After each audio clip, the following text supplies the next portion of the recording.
What's going on? 10 o'clock, good morning from the 104.5 The Zone Studios. I am Robert Walsh. Vanderbilt, which gave up just 3 runs over 3 games in the SEC tournament, was awarded the number 1 overall seed in the NCAA baseball tournament yesterday. The Commodores were among a record 13 teams from the SEC to be selected to the 64-team field. Tennessee was the 14th seed. They get to play host to Miami of Ohio, Cincinnati, and Wake Forest. The tournament opens Friday with 16 double elimination regionals. Winners advance to the 8 best-of-3 super regionals. Those winners move on to the Men's College World Series in Omaha beginning June 13th. Speaking of Vanderbilt, former Commodore Zach Cunningham signing with the Lions. Cunningham played in 20 games over the past 2 seasons with 89 total tackles. For all your foundation repair and your waterproofing needs, you got to go to USSTN.com. Breaking news at once on your home for the Titans and the Vols. This is 104.5 The Zone.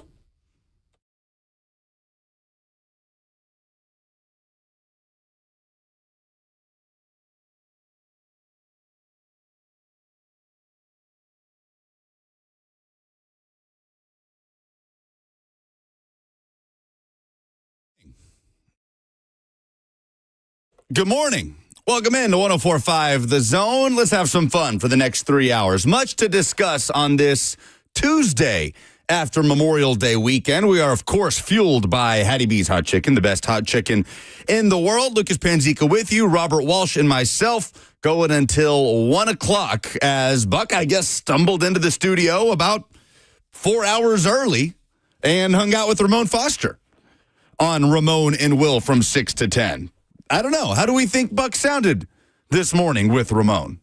Much, much better. I think they should move him there permanently, make it Will, Buck, and Ramon. Will, Buck, and Moan. BWR. Kind of what Buck does every week on this show. It's like, Will, Buck, Moan? Yes. He will. I knew there was something He there. will be moaning the entire time, complaining about something. Not in the good way. So we're with you until 1 o'clock, like we said. A lot to talk about. Hope everybody had a good time with their long weekend, remembering those, of course, who served on Memorial Day. We have baseball to talk about. We have Titans off-season fodder to talk about as there is a list. Oh, we love lists this time of year. Ben Solak has put one out of ESPN.com talking about jobs in question, interesting jobs to watch in the National Football League. Not necessarily coaches on the hot seat or coaches/players under the most pressure, but jobs to watch. And Brian Callahan is not on this list. So we'll talk about Brian Callahan and how he can avoid the hot seat discussion in 2025. But we have a college baseball postseason set in stone. And once again, the state of Tennessee is front and center in all of it.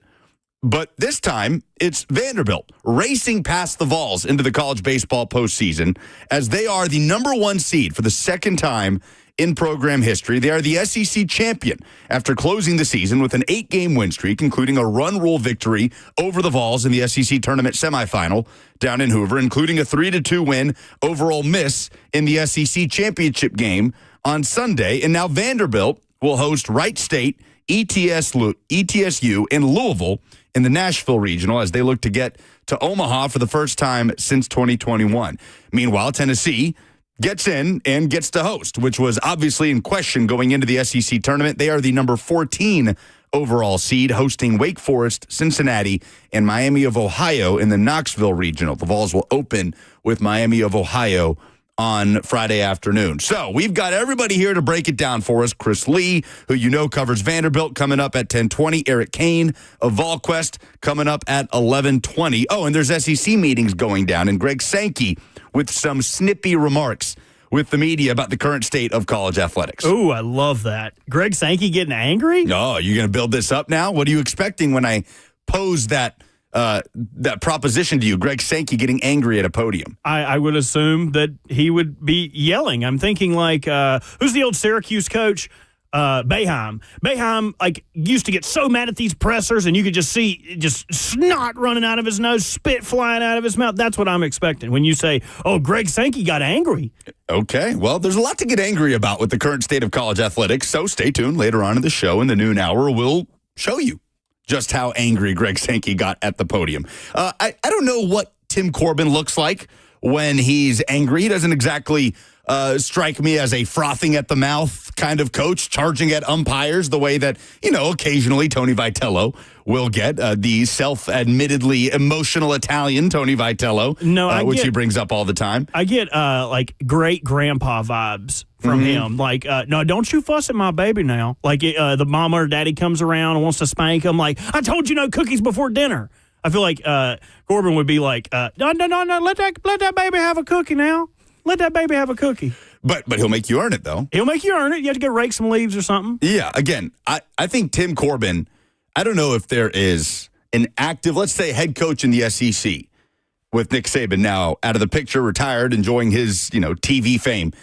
I don't think there's an active coach in the Southeastern Conference across major sports that I would least want to disappoint more than Tim Corbin. I feel like a stern look of disappointment from Tim Corbin would hit harder than any other coach.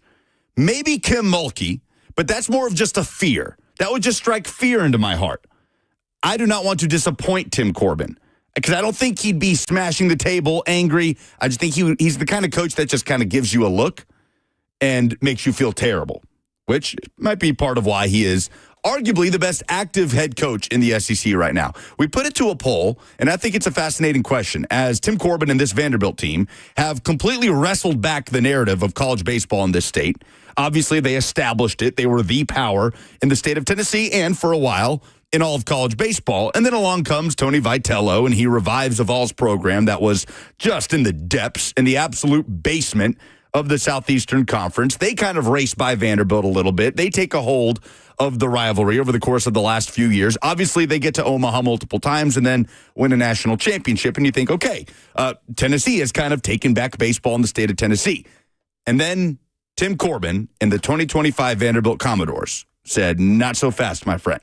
And here they are as not the hottest team in the SEC, but the hottest team in the country with the chance to get back to Omaha for the first time in 4 years and to win Tim Corbin's third national championship. Because now, I won't say winning the national championship is the expectation for Vanderbilt baseball, but getting to Omaha certainly is, right? You win the SEC tournament and you're the number one seed. That's great. And we're going to praise Vanderbilt today and Tim Corbin for the coaching job that he's done this year. But if you turn around and get bounced in another regional, nobody cares that you won the SEC tournament or finished as the number one overall seed going into the postseason. Now you have to go back to Omaha. And that's an expectation, that's a burden that Tim Corbin and his program are obviously intimately familiar with. So it begs the question for me, and maybe we're jumping the gun here, but if Vanderbilt gets back to the College World Series in Omaha and pushes for or wins a national championship, how do we talk about Tim Corbin in the context of the best active head coaches in the SEC across major sports? We'll keep it to football, baseball, and men's and women's basketball. Because for me, I think you can make an argument that he's already at the top of that discussion now. We put it to a poll at Lucas Panzica is where you can vote. Kirby Smart, Tim Corbin, Dawn Staley, and Kim Mulkey are the four that I put in there. If I'm leaving any out, let us know. We're live, of course, on 104.5 The Zone TV, YouTube, Facebook, Twitter, and Twitch. You can jump in on the F&M Bank chat. 615-737-1045 is how you jump into the discussion. Because what Tim Corbin has done now is establish the standard of excellence over multiple eras, which isn't necessarily something that those other coaches in question have done in Kirby Smart, Dawn Staley, and Kim Mulkey. Maybe Kim Mulkey would be the exception to that. Kim Mulkey has won championships over the span of many, many years now as a head coach in women's basketball. Her first championship in 2005, she has 4. So maybe it is between Mulkey and Tim Corbin. But I think it's an interesting discussion, especially if Vanderbilt gets back to that level of national championship status. So we'll see what happens in the postseason. Again, Vanderbilt hosting the Nashville Regional with Wright State, ETSU, and Louisville coming up this weekend. A quick shout out to the Lady Vols softball program, getting back to the Women's College World Series for the 9th time in program history, beating Nebraska in Game 3, coming back from down in Game 1 to win Games 2 and 3. I was in Knoxville for a wedding this weekend, Robert, and we stayed at the Graduate Hotel, which is right smack in the middle of campus, right off the strip, which is unrecognizable, by the way. Total sidebar from when I was there, which was not that long ago. And leaving, as we checked out on Sunday morning to drive back to Nashville, I see Kim Mulkey and a portion of the Tennessee Lady Vols staff in the lobby getting some work done, some pregame work done. I guess they stay at the hotel. They're hosting the Super Regional against Nebraska. And I don't know Karen Weekly. Did I say Kim Mulkey? I meant Karen Weekly. I don't know Tennessee softball coach Karen Weekly, obviously. I interviewed her as a student a couple of times, things like that. But myself and the people that I was with who were walking out, we gave them a quick, hey, go Lady Vols, good luck today. And Karen Weekly turned to us. She goes, yeah, got a real barn burner today. And I kind of loved that from the softball head coach telling us she had a barn burner coming up before the Nebraska game, which they won, and they move on. Your program rallied in an incredible way. ECU baseball. I mean, can you just for a moment, we don't cover ECU baseball for obvious reasons here, but can you please just quickly recap what the crazy thing is that ECU did in this baseball postseason? So generally, baseball is probably ECU's most successful sport. A lot of people like to remember Chris Johnson and talk about football, but they go the farthest in baseball. This year was not that. They had a terrible year, full of freshmen, trying to work the team up, had a terrible conference record. So when they got the conference tournament, I had very low expectations. And they were probably going to miss the tournament for the first time since before I was even in school there. They've always been in the tournament. They went and didn't lose a single game all weekend in the conference tournament, fought their way back, and now they are playing in the Coastal Carolina region for that regional. So a huge get for ECU to be able to fight their way out of it. Beating a lot of teams who molly-whopped them in the regular season. Tulane against ECU this year, Tulane dog-walked them, and that's who they played in the championship. I believe it was a 9-3 win. I need to go back and check. I was a little inebriated this weekend, but big win for the Pirates. What a turnaround there. Not quite the turnaround, Vanderbilt didn't have quite that level of turnaround, but certainly the Commodores rose out of some inconsistencies throughout the middle of the season to become the hottest team in college baseball. I'm still waiting on, because I remember we had it as a potential matchup a couple of years ago. ECU and Tennessee potentially could have met. Evansville in ruined a Super Regional. Yeah, that's right. Evansville, the Purple Aces came in and just took a wrecking ball to that potential matchup. What is the first sport that we're going to get a potential ECU-Tennessee matchup to pit us against one another on this show, or ECU-Indiana for that matter? It needs to be basketball, man. Isn't ECU's basketball coach a former assistant with you guys? Michael Schwartz, I believe, so, right? Yeah, make it like a Battle of the Bahamas game, or I don't know. They do a bunch of stupid stuff like that at the beginning of the basketball season where, like, good teams don't want to play anybody good. They want to warm up. So, like, let ECU come in. Get us a check. We need some money. We're broke as hell. We'll come in there, and you can hang 100 on us. Well, I'll tell you, that was part of the discussion for Tennessee baseball, who was the last undefeated team left in the country. But obviously, as SEC play picked up, a lot of flaws got exposed that you wonder if Tennessee had a tougher non-conference slate that could have been avoided. We'll talk to Eric Kane about that later in the show. But first, Chris Lee joins us next to talk about this Vanderbilt run and what Tim Corbin, the coaching job that the great Tim Corbin has done as they are positioned as the number one overall seed in the postseason. That's next on 104.5 The Zone.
College baseball postseason fires up this weekend. Vanderbilt, the number 1 overall seed. So it'll be championship expectations on West End. Nothing new for Tim Corbin's program. But certainly the way that they have gotten to the postseason this year, very different from years past when Vanderbilt was considered a national title contender. So joining us to talk about it on 104.5 The Zone is a man who covers Vanderbilt baseball as well as anybody. Chris Lee of Southeastern 16 and Vandy 247 joins us on 104.5 The Zone. Chris, hope you're doing well and enjoyed your Memorial Day weekend.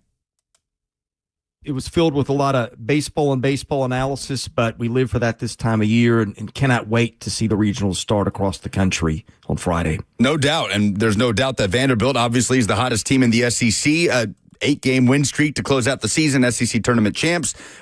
Would you call Vanderbilt the hottest team in all of college baseball at the moment?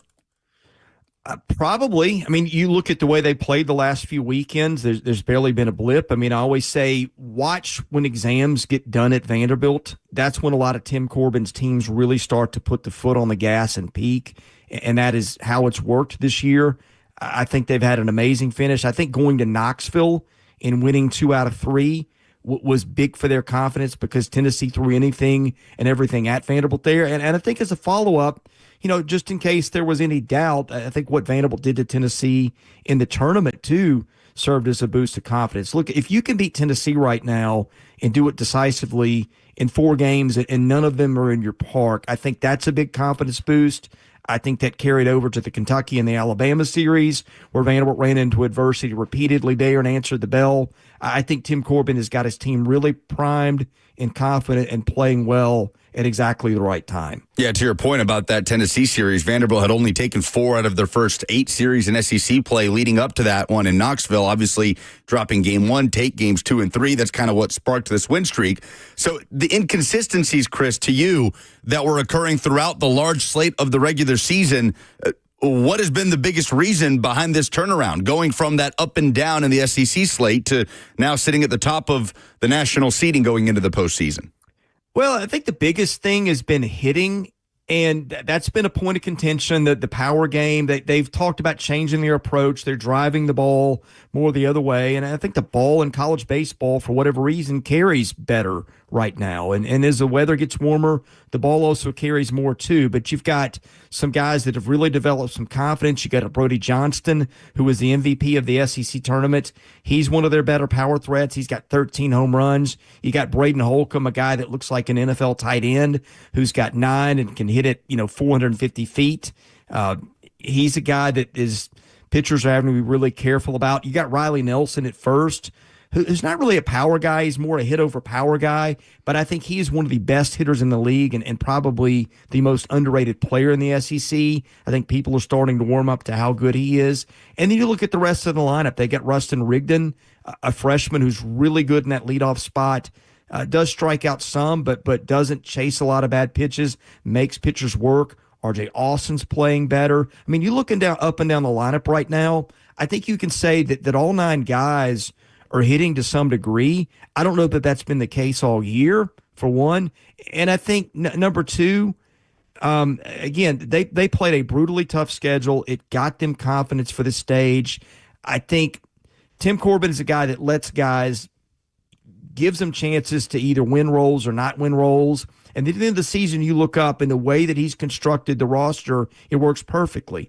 J.D. Thompson has really fallen into place as a Friday night ace. He's given them good, consistent outings. The 2 spot has been their issue, but I feel like they sort of solved that this weekend. I think if you can give Cody Bowker, maybe 60 to 75 pitches, he's really good.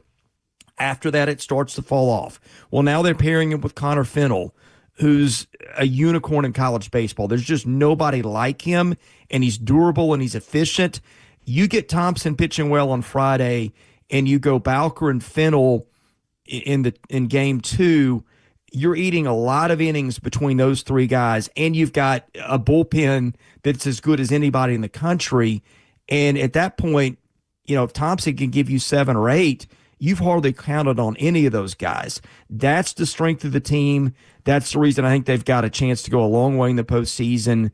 And I think it just feels like it's coming together. Baseball's unpredictable. It's not going to be an easy regional to get out of, and it won't be an easy super either. But I feel like it's all clicking for them at the right time. Chris Lee, our guest, covers the SEC and Vanderbilt athletics for Southeastern 16 and Vandy 247. So to that point, Chris, I mean, you're going up and down the lineup, just solidity across the board. Tim Corbin hitting all the right buttons, especially in this back half of the year where the offensive firepower has really gone to a whole new level. But for someone that, like me, that has gotten so used to watching Vanderbilt over the years without paying that close attention to the tweaks of the lineup year in and year out, at least until you get to the postseason, you've just gotten so used to seeing this star power, right, with Vanderbilt baseball, whether it's the early days of David Price to Dansby Swanson to even Enrique Bradfield in recent years. Only one player named to an All-SEC team this year. That's Sawyer Hanks, who's a second-teamer.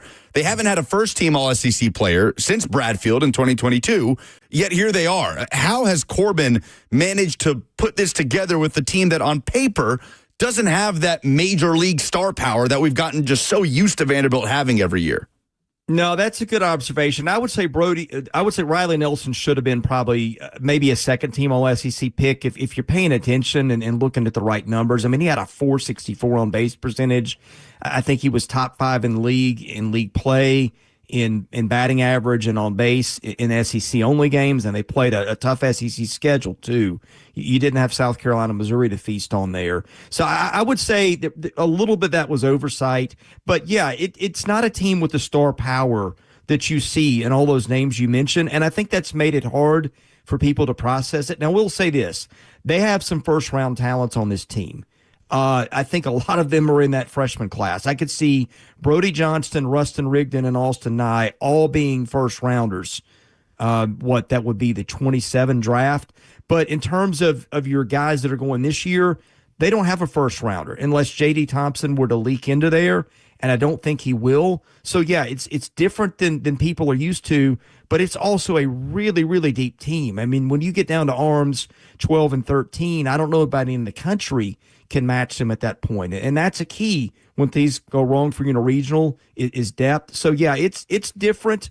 And the 2014 team was one that I don't think anybody realized the talent on the team at the time because it was young and it was not established. It was the Swansons and the guys like that, but they were younger guys in a lot of cases. And there are some parallels, I think, between 14 and this team if you want to look at it that way. So the Nashville Regional starting this weekend. Wright State, ETSU, and Louisville in West End. Which of those three do you see posing the biggest problem for Vanderbilt this weekend? I think it's East Tennessee State. They hit over 100 home runs, and I'll have to look it up. I think they've got some decent pitching, too, which you're going to need to compete with Vanderbilt. I think ETSU is even though it's the 3, I think it's the strongest team in the regional. Again, it's can you find the arms to match Vanderbilt because you're going to have to get a lot of outs in this tournament. And I think Vanderbilt is constructed to where, even if it drops a game somewhere, the pitching depth is going to take over and probably overwhelm people at the end. But ETSU's got some guys in Brady Frederick, Derek McCarley, Andrew Ronnie, I guess, are guys that put up pretty good numbers.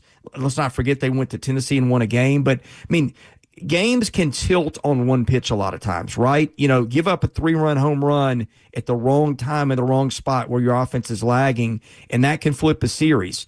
And this is the team that had 4 guys that hit over 16 home runs. I get that the ball gets out of the park there, but guess what? It'll do that a little bit in Hawkins Field if it's warm there and the conditions are right. So I would say ETSU is the team to watch for, and I think they've got this top-end starting pitching to maybe potentially beat Louisville and maybe even beat Vanderbilt in a Game 2 situation if the breaks go their way. The question is, can anybody contend with the depth of Vanderbilt's pitching from that point on? I think that's the problem with knocking Vanderbilt out of its own regional. ETSU handed Tennessee its first loss of the season in mid-March in a game that went to extras in Knoxville, to your point. Chris Lee covers Vanderbilt baseball with us on 104.5 The Zone. So Tim Corbin, now on 19 straight postseason appearances as the head coach of Vanderbilt baseball. I know he was meeting with the media talking about this yesterday, but we were kind of prefacing the discussion before you hopped on, Chris, on where he stacks up at this point in active head coaches in the SEC across major sports, football, baseball, men's and women's basketball. And for me, what separates them is the ability to do it in different eras, right? Going from, I guess what we'll say 2007, when this version of Vanderbilt baseball really started, that first SEC tournament title. I mean, to you, as someone that's been there pretty much the whole way, how would you describe the state of college baseball in 2007 compared to now, as we kind of try to figure out how Tim Corbin has done this, or what's so impressive about this run that he's on? Well, I would look at it this way. Look at the conditions in the game. First of all, roster building. Tim Corbin likes continuity. He likes good chemistry. He likes predictability. That's hard to do when you were hitting the portal year after year, and it's basically speed dating to determine, does this guy fit or not? That's one thing that's kind of gone against him. Number two, they were slow to adapt to NIL. I think they're figuring some of that out, but that's gone against him. Number three, they usually win with pitching and defense, and that's been harder to do in this era than ever with the conditions that really favor offense.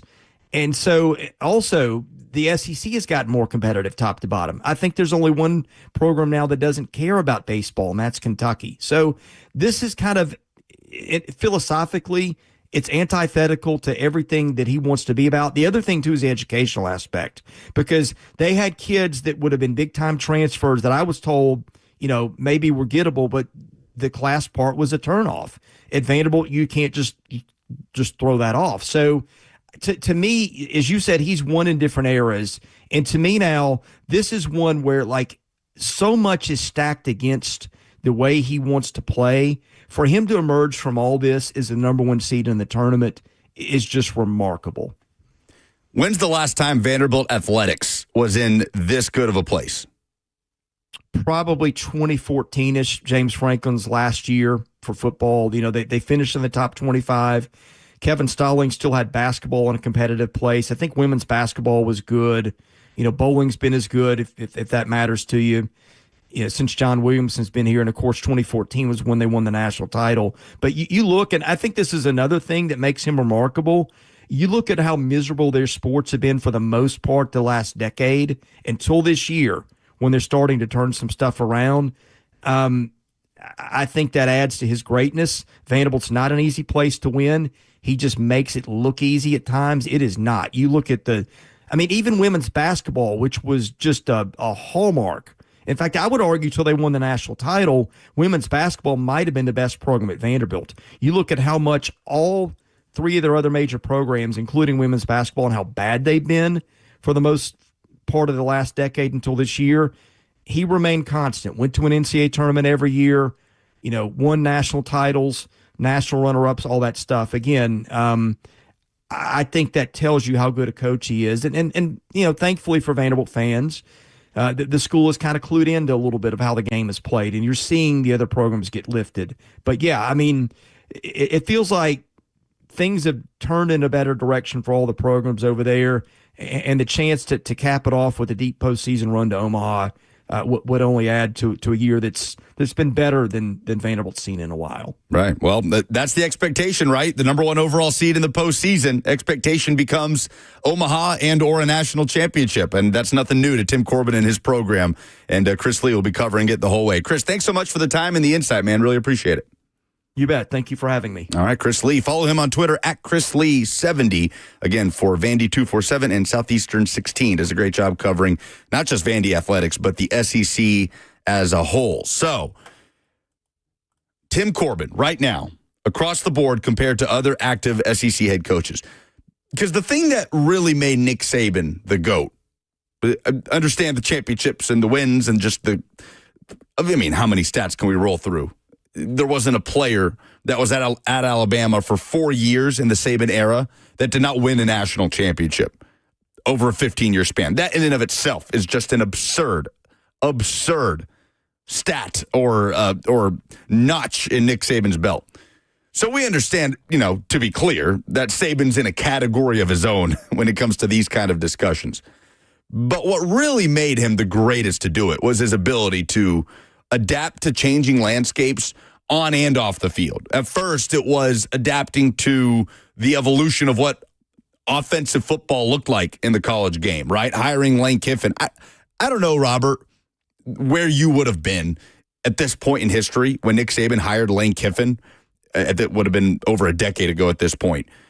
But the controversy around that was Nick Saban's last gasp at trying to save his offense, is going and getting a reject coach that Tennessee fans hated and got fired on the tarmac at USC. Do you remember anything about the discourse around Nick Saban hiring Lane Kiffin to be his offensive coordinator? No, because it happened in January of 2013, and I was probably upside down on top of a keg, to be honest with you.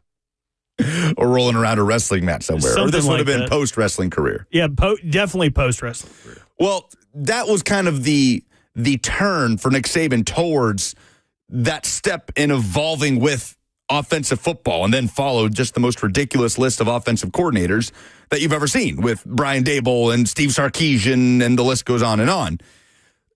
And then the NIL landscape came along, and this current mess that we're in college athletics. And I understand ultimately that's kind of what got Saban to get out, but let's not forget that Saban lived with it for a good portion of his tenure at Alabama. I'd say the last 3 or so years at Alabama, where Alabama, by the way, won two SEC titles in his last 3 years, made the college football playoff. Nick Saban evolved at every step on and off the field with all the changes to the landscape. There were folks a few years ago that thought Tim Corbin was on the downslide. That he's just, the way that he manages a program is not conducive to this era. And, Vanderbilt gave you reasons on the field to, it was easy to go that route when you see a team that hasn't gotten out of even a regional in the last 4 years. But if Tim Corbin takes this Vandy team to a national championship this postseason, then he will have done it across multiple eras of college baseball. That, to me, puts a coach in a totally different category of greatness. That puts you maybe in that top category right under Nick Saban, because we understand that his example is an extreme one. Like what Don Staley's done at South Carolina is remarkable. Right, 9 SEC titles, 7 Final Fours, 3 national championships. They've all come within the last decade or so. What Kirby Smart has done at Georgia, they've all come within the last, in the case of Kirby, 5 years. But to do what Tim Corbin is doing since really getting it rolling in 2007, that puts you in a different category. But there's a long road still to get there for Vanderbilt this postseason. A little bit of breaking sports video game news. We know who the cover athletes for the college football 26 will be. Do you have any guesses? Oh, I'm going to the first player that comes to mind is Jeremiah Smith, Ohio State wide receiver. Is he on there? He is on there. Okay. There is one more athlete. Give me a school. Alabama. You already know who it is. Ryan Williams. Yep. It's got to be the 2-star freshman, now sophomore receivers. Yeah. Yep, so that's what the tweet says. Sophomore season loading. Your cover stars are Ryan Williams and Jeremiah Smith. It is a different cover. Last year, they went with the huge crowd of players, like the who's who of everybody can be on the cover. This year, it is just those with a patchwork quilt of teams behind them. I know, not a big fan of this, but let's hope the game is good. I'll be very interested in what the response is to because obviously the reaction was insane last year and sales were through the roof. But I'll be interested to see if that train of momentum keeps rolling for that video game. Totally depends on if they take the Madden formula, where it is the same game every single year, or if they listen to the fans and the people that play the game and they add the transfer portal, if they update how you recruit. That's the real. This is a recruiting simulator now. People like going in, throwing touchdowns, playing defense, all that. That's all good and well, but it is essentially a recruiting simulator. We want to build the best program. So if they updated that, then we're probably looking pretty. Because the buzz around this game was just, insane. We talked about it ad nauseum last year as it was coming out. It is the perfect example of absence makes the heart grow fonder. Yeah, where we didn't get this for so long. Now, this game could have been the worst version of this game in history, and people would have still lined up outside of GameStops all around you to pick this game up early. 100%. Which you don't have to do anymore. You can just download the game straight away. You don't have to deal with those evil people. But you know what you do have to do? What's that? To win some tickets is call us and tell us what made you say, oh, no, in sports this week. 615-737-1045. Robert, what do we have to give away? Oh, my. We have a great prize. The 29th, coming up in 2 days, 2 tickets to the Nashville Rodeo. Oh. To see Reba McEntire. Oh, both the rodeo and Reba. 615-737-1045. All you got to do is tell us what made you say, oh no, in sports this week. The best submission is headed to the rodeo and to see Reba this weekend. We'll do that next on 1045 The Zone.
615-737-1045. All you got to do is call in, tell us what made you say, oh no, in sports this weekend. The best submission will get tickets to the Nashville Rodeo this weekend, where you'll get to see Reba McEntire perform.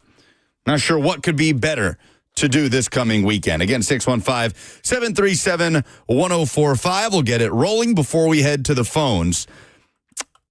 What made me say, oh no, in sports this weekend would be Darrell Doucette III, the quarterback of the USA national flag football team, for speaking up and reminding us that there is indeed a USA national flag football team, as we continue to react to the news at NFL owners' meetings last week that NFL players will be able to participate in flag football as it's introduced in the 2028 LA Games, the Olympics coming up in 3 years.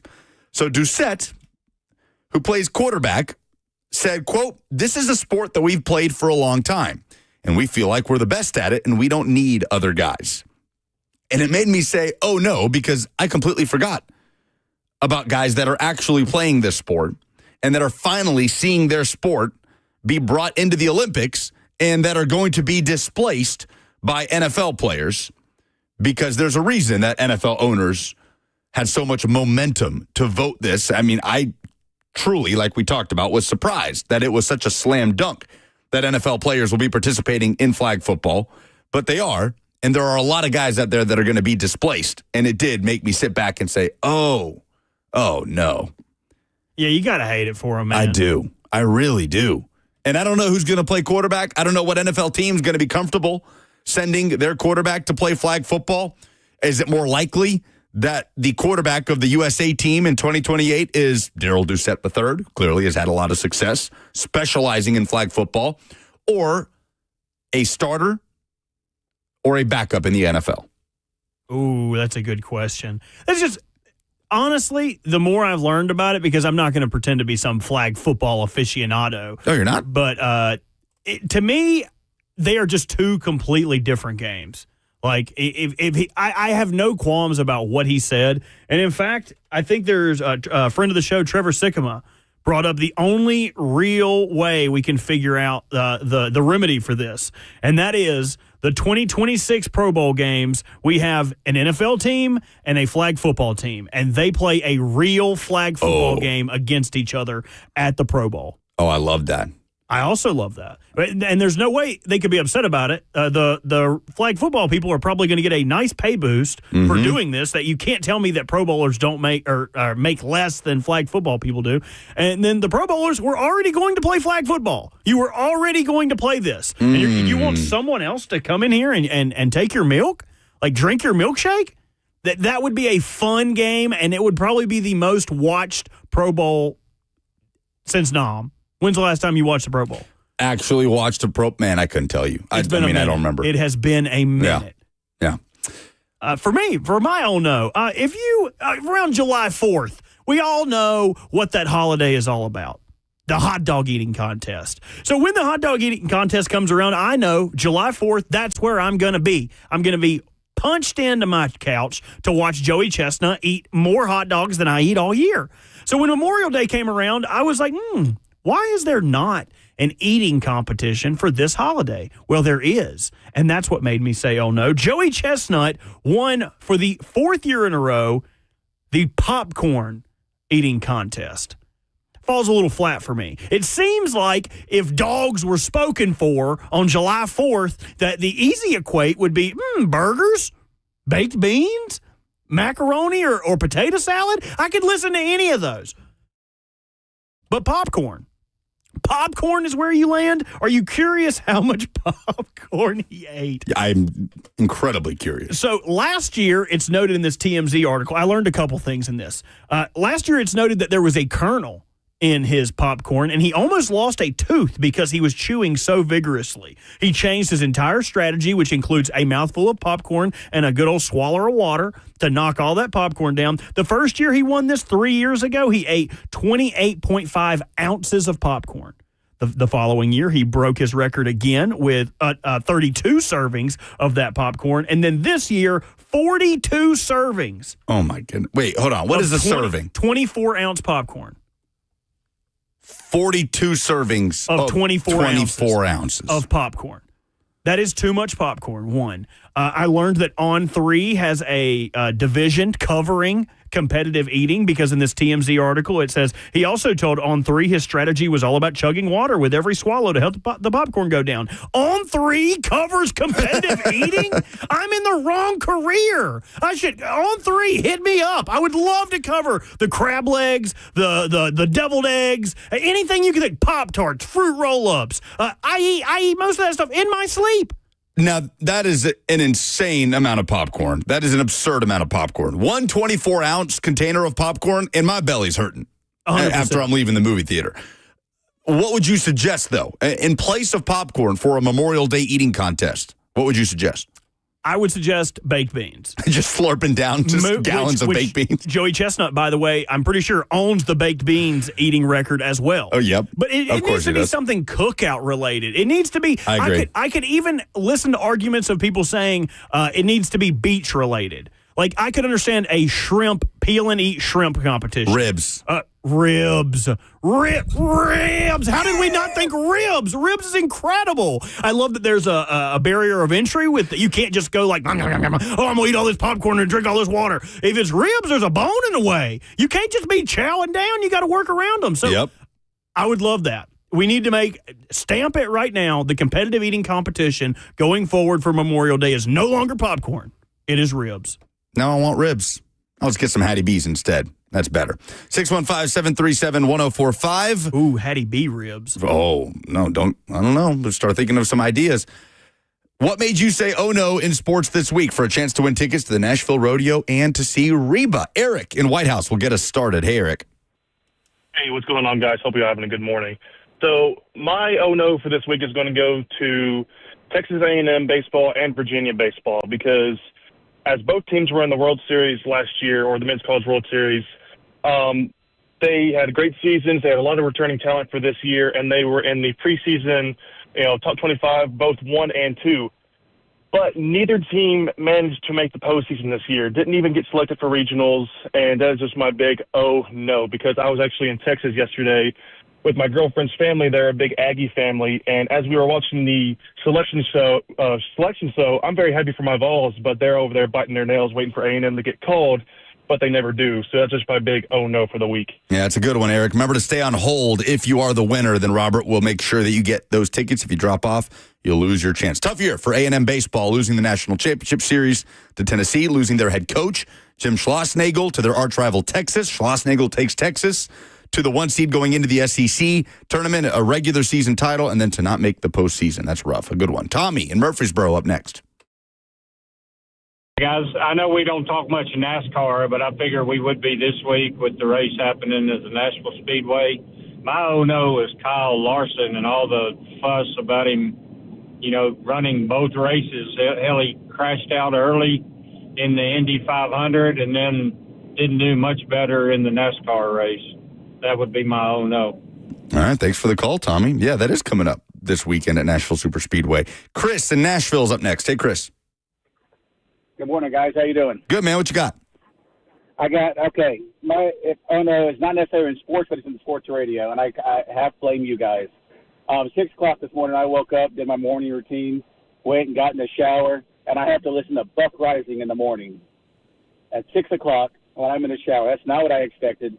That's my oh no. That is it. That's the submission. Buck Rising in the morning when you wake up on my radio in the shower. Yeah, thanks for the call, Chris. I do feel like we owe you some sort of gift basket or something. Yeah, I've had to take a shower with Buck before. It's not fun. Danny in Hendersonville's up next. Hey, Danny. Man, the shade y'all are throwing at Buck right now. Keeping it racing related, I'm actually going to be at Nashville Super Speedway this week. I'm looking forward to that. But the Indy 500 this past weekend, I know you had a caller talking about Kyle Larson. Man, my oh no was Marcus Ericsson. He finished his second. He won the Indy 500 a couple years ago, trying to win it for a second time. Emotional after the race. He's sad. He's finished second. But then it makes it even worse. He got disqualified and finishes 31st as a result of that. That's my oh no. Oh, that's tough. Thanks for the call, Danny.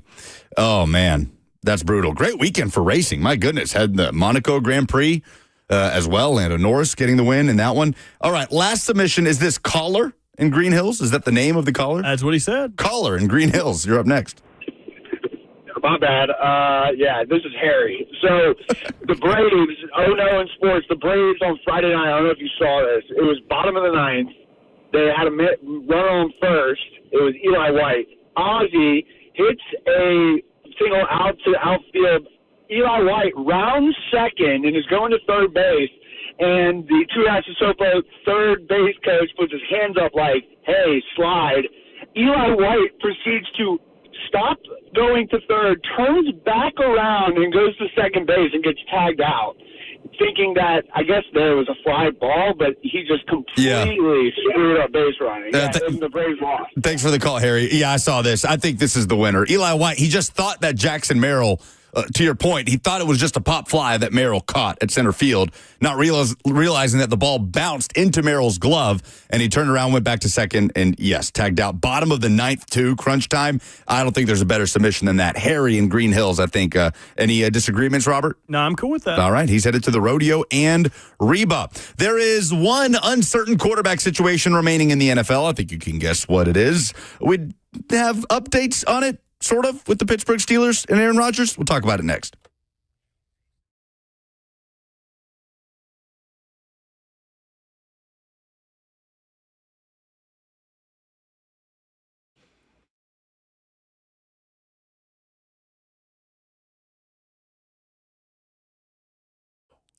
Friends, if you're new to Nashville or you've been here a long time, odds are you've got a clean-out project that the missus would love to see done by the spring. Well, I got news for you. It is spring. Spring's almost over, and the most reliable folks I know that can help you are my friends at J&J Services. For over 20 years, J&J Services have been providing dumpsters for local businesses, construction sites, home cleanouts, and demolitions. They provide commercial dumpster service for your favorite restaurants and convenience stores. They provide roll-off dumpster service for everybody from 60-story high-rises to your neighbor's farm. J&J Services can offer trash compactors to make those large loads a little bit smaller, and they can supply you with porta potties for your special event.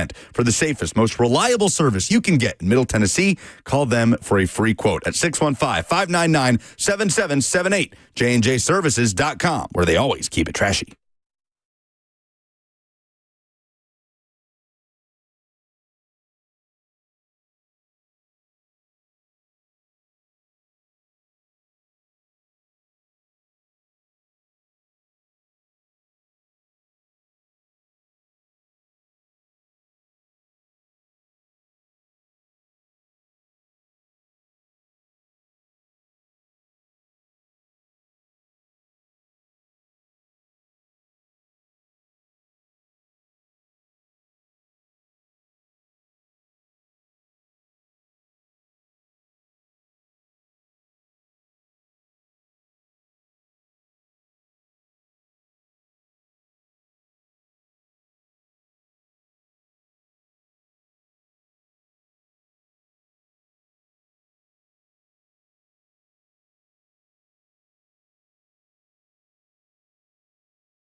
It is 11:03. Good morning from the 104.5 The Zone Studios. I'm Jackson Williams. Vanderbilt, which gave up just 3 runs over 3 games in the SEC tournament, was awarded the number 1 overall seed in the NCAA baseball tournament yesterday. The Commodores were among a record 13 teams from the SEC to be selected to the 64-team field. Tennessee was the 14th seed, playing host to Miami of Ohio, Cincinnati, and Wake Forest this weekend. The tournament opens Friday with 16 double elimination regionals. Winners advance to 8 best-of-3 super regionals. Those winners move on to the Men's College World Series in Omaha beginning June 13th. Speaking of Vanderbilt, for Commodore, Zach Cunningham is signing with the Lions. Cunningham played in 20 games the past 2 seasons with 89 total tackles. For our foundation repair and waterproofing needs, you need to visit USSTN.com. Breaking news at once on your home for the Titans and Vols. This is 104.5 The Zone.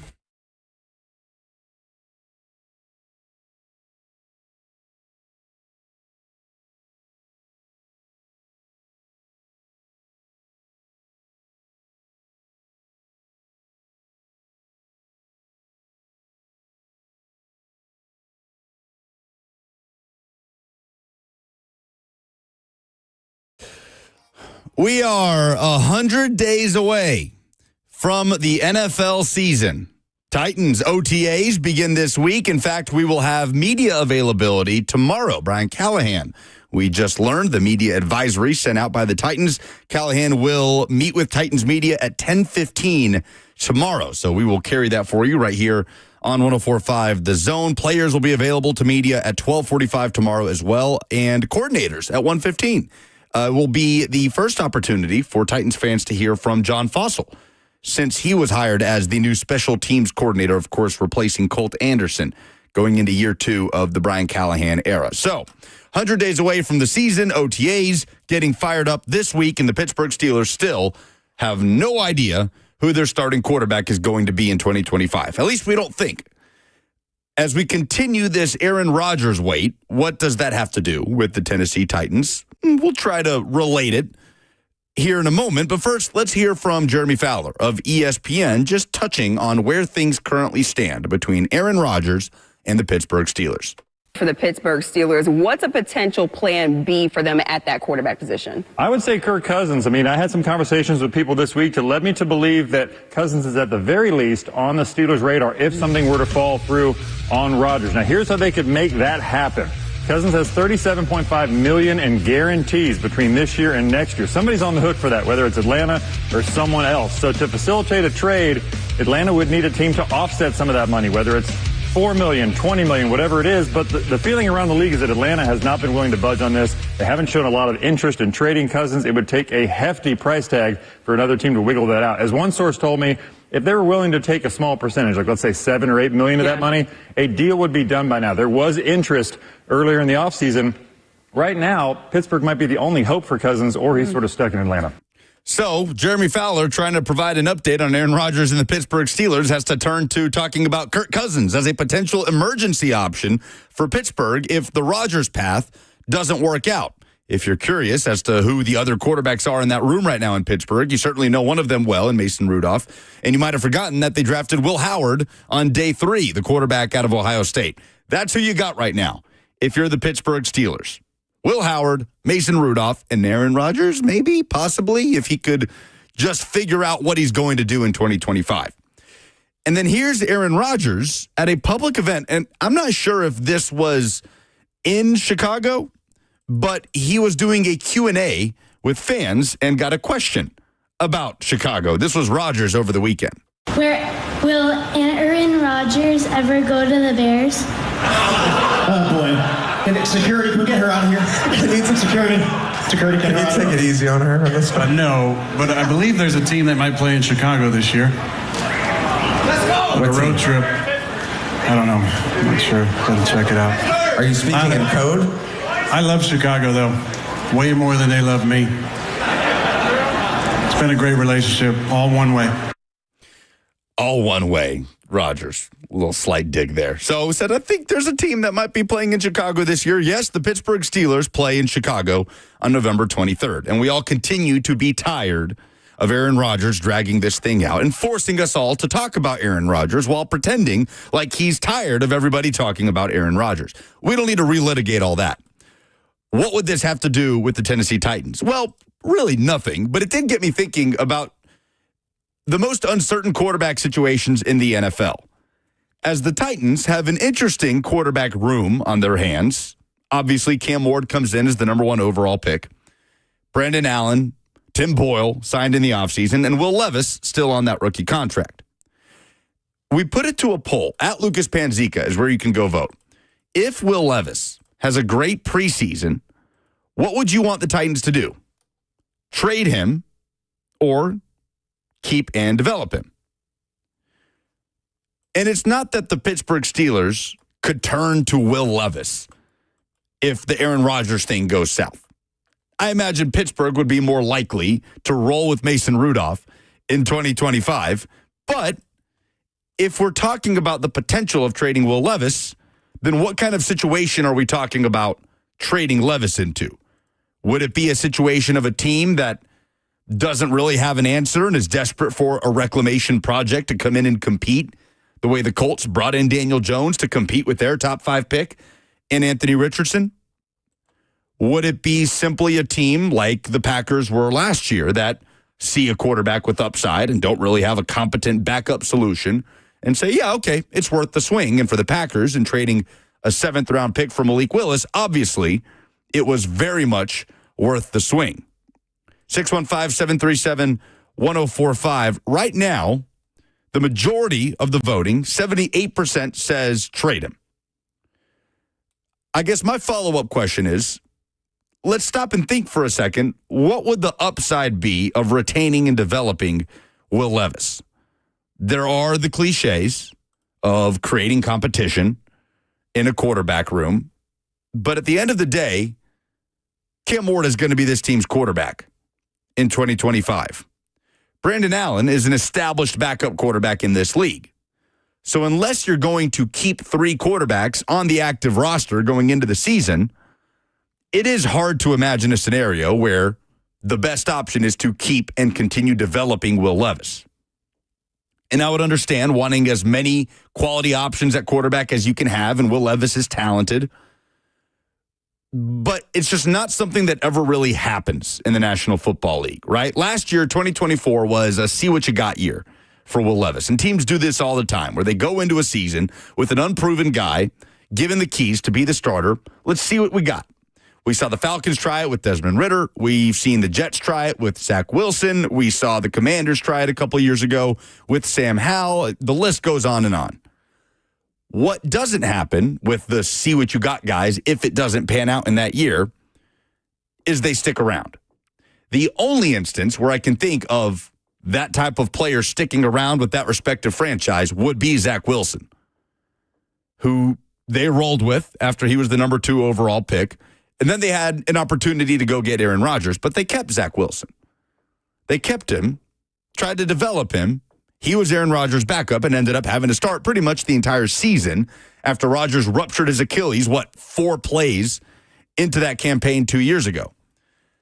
But that was more of the exception than the rule. And then in this current state that the Titans are in, of draft, develop, retain, of 30 draft picks in the next 3 years, the Levis case would be one where develop and retain probably makes way for draft capital, I would imagine. So it would behoove the Titans for Will Levis to have a good preseason. If you're a Titans fan, you should probably want to see Levis play a lot of football in the preseason. And I do think there's a portion of Titans fans out there that want Levis to remain in Tennessee with the Titans. I just don't know what the upside is, because if Cam Ward is not what you need him to be as the number 1 overall pick, you've got big problems that Will Levis wouldn't be able to fix. 615-737-1045 is how you jump in. So it's just interesting because the Pittsburgh Steelers, very uncertain right now at the quarterback position. Would they be in a position if Aaron Rodgers, and who of us would be shocked if Aaron Rodgers dragged us along for months and months and months, and then, I don't know, in mid-June said, no, I'm going to retire. Would any of us really be blindsided as he continues to string along the Steelers? And then in that case, Would Pittsburgh still try to add a quarterback, or would they roll with Rudolph and Howard? Because for the most part, quarterback rooms are largely solidified across the NFL. Maybe there are some holes at some backup spots, but it's just interesting to think about, okay, if Levis does have a good preseason for the Titans, what's a feasible landing spot for Levis? Previously, we had talked about the idea of Liam Cohen as the Bucs OC, who obviously worked with Levis during his best year at Kentucky in 2021, trying to make a play for the Bucs to bring in Will Levis, compete for Kyle Trask for the backup spot. Well, that connection's gone. Liam Cohen is now in this division. Unless you're trading a quarterback within the division, which is something that is very rare in the NFL, it's just hard. It's hard right now to sit and think about feasible landing spots for Will Levis. A lot has to take place between now and training camp before we can get into those conversations meaningfully. Cody is up first to talk about the quarterback. Hey, Cody. I just don't think elite quarterbacks need competition. I mean, Patrick Mahomes didn't need competition. Peyton Manning didn't need competition to make them who they are. I don't think if you're going to be the man that you've already got that work ethic and that drive instilled in you, that you're going to be, you're going to be great no matter who's on the roster. So I don't think it's necessary for him. Yeah, thanks for the call, Cody. And look, and I think it's just something that coaches, general managers say when you have multiple quarterbacks in a room and you draft a guy as highly as you did with Cam Ward. Because, I'm with you, Cody. I don't think the Titans go into training camp with an actual mind towards a competition. Too much is on the line for Brian Callahan to sit there and say, no, let them battle it out and see who wins. No, the Titans' chips are in on Cam Ward. In regards to what they're doing in splitting reps in phase 2 of the offseason program, I'm not looking into it. They haven't even lined up offense versus defense yet. OTA is getting started this week. Maybe we start to see some separation there. But in principle, I largely agree with you, Cody. But Robert and I brought up the analogy last week. It's like when your mom or dad is on the second floor of your house and you're downstairs and the light in your bedroom is on. And they tell you, hey, come up here and turn the light on or turn the light off. They could do it themselves. They know it's going to get done, but they just want you to take the steps and do it to realize why it's important, right? I'm okay with the Titans going down that road with Cam Ward. Okay, everybody knows you're going to be the quarterback of this team, but it's okay for Cam Ward to go through the necessary steps to, quote unquote, earn the starting job. I don't have too big of an issue with that. Cam Ward's going to be your quarterback. Absolutely. But it's an interesting thought. Will Levis's landing spot for 2025? Because there's a lot of Titans fans that might scoff at the idea of the Titans getting anything for Will Levis. But you got something for Malik Willis. And Will Levis is a guy with better traits, higher upside, that you drafted higher. And no matter how bad it was at points last season, there will be a team that is willing to take a flyer. I'd be shocked if that's not the case, especially if he has a nice preseason. It is the postseason in college baseball, and we've talked a lot about Tim Corbin and the impressive resurgence the Commodores have had, the Vandy boys in the back half of the year, now the number 1 overall seed. But what about Tennessee, who got outed by Vanderbilt in the SEC tournament semifinal, but did find a way to earn themselves a hosting spot in the postseason? The Knoxville Regional coming up this weekend. Eric Kane of VolQuest joins us next to break down Tennessee baseball's upcoming run when we return.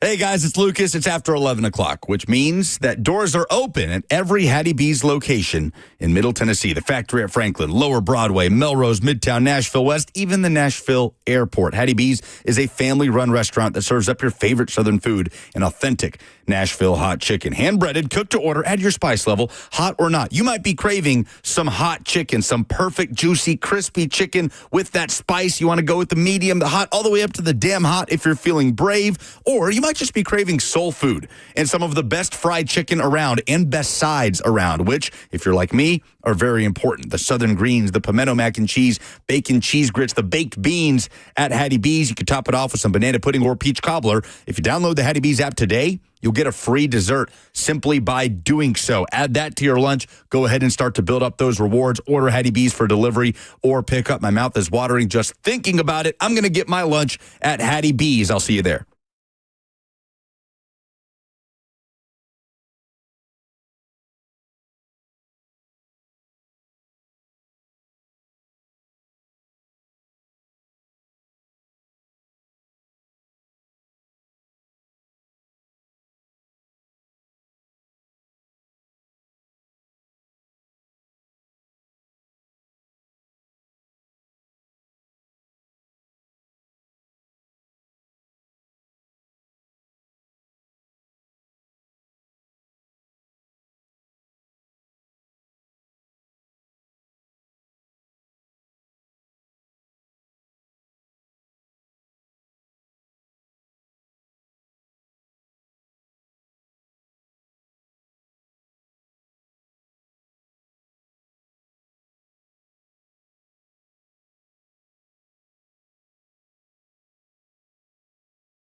College baseball postseason gets rolling this weekend. Tennessee and Vandy both hosting, but going into the postseason on seemingly different trajectories, although the Vols were able to dig out of a hole that had them unlikely to host in the regionals, and they will open things up against Miami of Ohio Friday afternoon. Head coach Tony Vitello was meeting with the media earlier today, and Eric Kane of VolQuest there to cover it at every step along the way. Joins us now on 104.5 The Zone. Eric, how are you?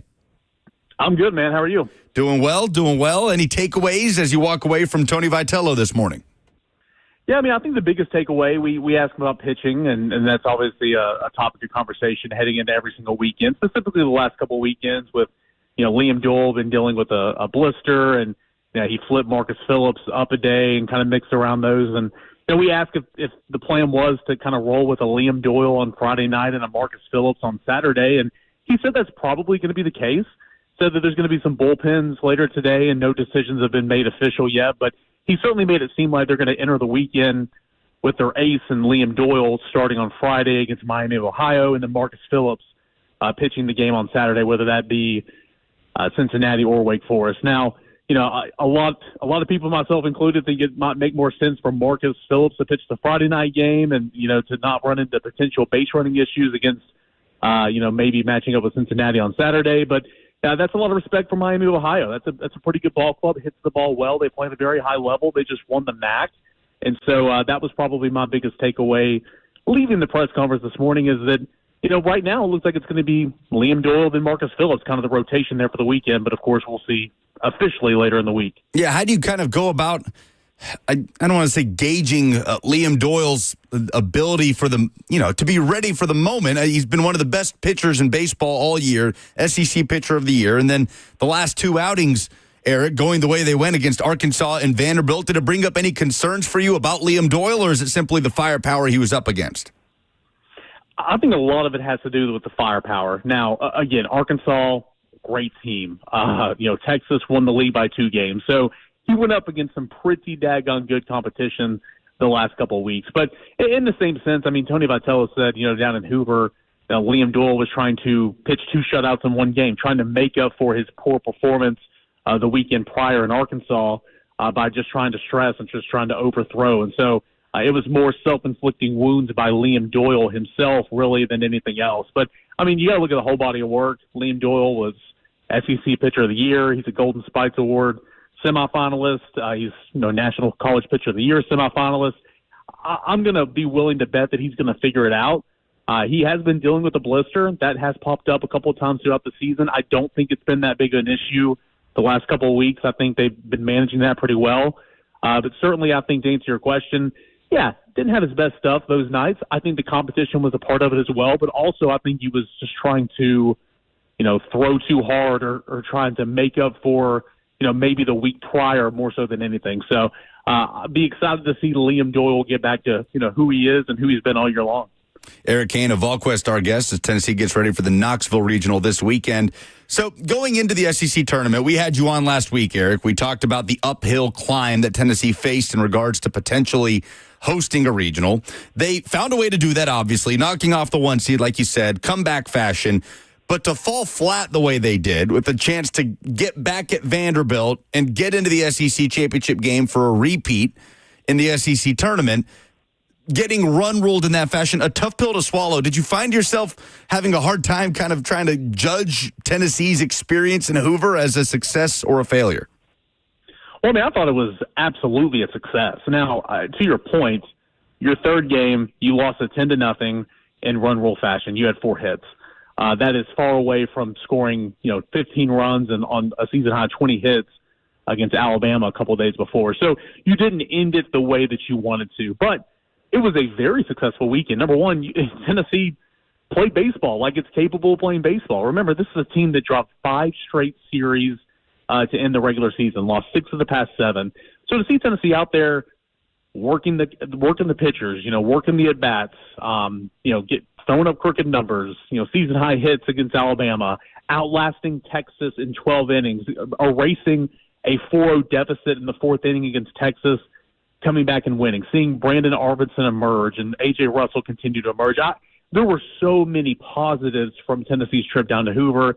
that I think it significantly outweighs the ending to Vanderbilt there on a Saturday. Now, it's disappointing. You never want to be run-ruled. You never want to be shut out. I'm not trying to just gloss over that, but I still think that obviously they did what they needed to do to play good baseball, to have some momentum, some confidence about themselves, but more than anything, they did what they needed to do to host, and they're going to be playing baseball in Knoxville this weekend. Well, you mentioned Liam Doyle, likely to start on Friday. Biggest matchup threat for Tennessee in Knoxville this weekend with that in mind? Yeah, I think it's going to be interesting. Wake Forest, pretty good offensive club, does a lot of great things on the offensive end. Pitching is a question. They don't have much depth. I mentioned Miami of Ohio, veteran-led club. I'll continue to learn more about these teams as the week goes on, but veteran-led club, hits the ball pretty well. They just won the MAC, the MAC championship, so they're playing pretty hot right now. Cincinnati's intriguing to me. They are top, I want to say 15 in the nation with 128 stolen bases. What has Tennessee done at points in time this year that have given fans worry and pause? That's managing the run game. That is controlling guys on first and second base, pitcher to catcher and all that. And, specifically that's been Marcus Phillips. That's been an area in his game that he really had to grow and work through some growing pains this year. So if it is a Marcus Phillips against Cincinnati on Saturday, that is a matchup that really, just in that one scheme of it, doesn't favor the ball. So there's other factors. I mean, if he pitches one of his better games, not many guys are going to get on base. Tennessee's offense got to come to play as well, but should be interesting. I think Tennessee's obviously, as most host teams should, the overwhelming best team in the region. I think Tennessee's the more complete team in the region, but I think Cincinnati can create some problems. I think offensively, Wake Forest can score with the best of them. And then, of course, you never want to see a team that's veteran-led that just, won their conference to get into the dance. So it's going to be a challenge, but certainly one that Tennessee is prepared for and one that Tennessee can certainly handle if it plays its game. One of the more, frustrating narratives, timelines this season, Eric, has been the play of Dean Curley for Tennessee. Some of his struggles recently at just 5 RBIs in the last 18 conference games, defensive struggles, base running. Tony Vitello backing him, right? Says he's going to ride or die with him in the lineup. Players, teammates have been supportive. Has there been a player, though, on this team that has performed under expectations more than Curley this season?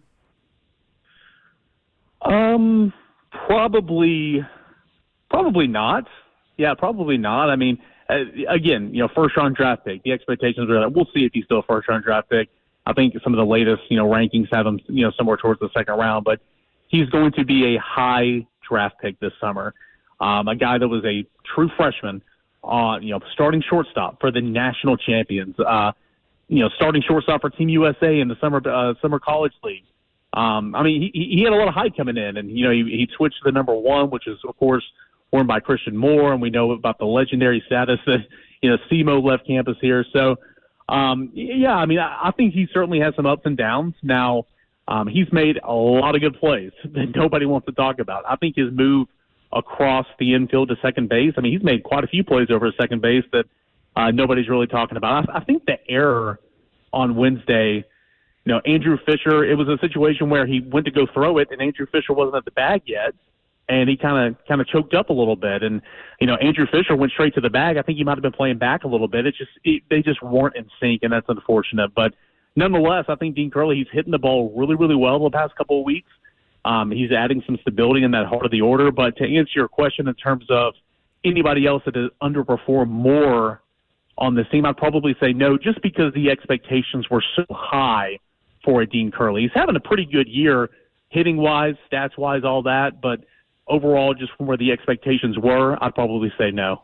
Eric Kane of VolQuest, our guest on 104.5 The Zone.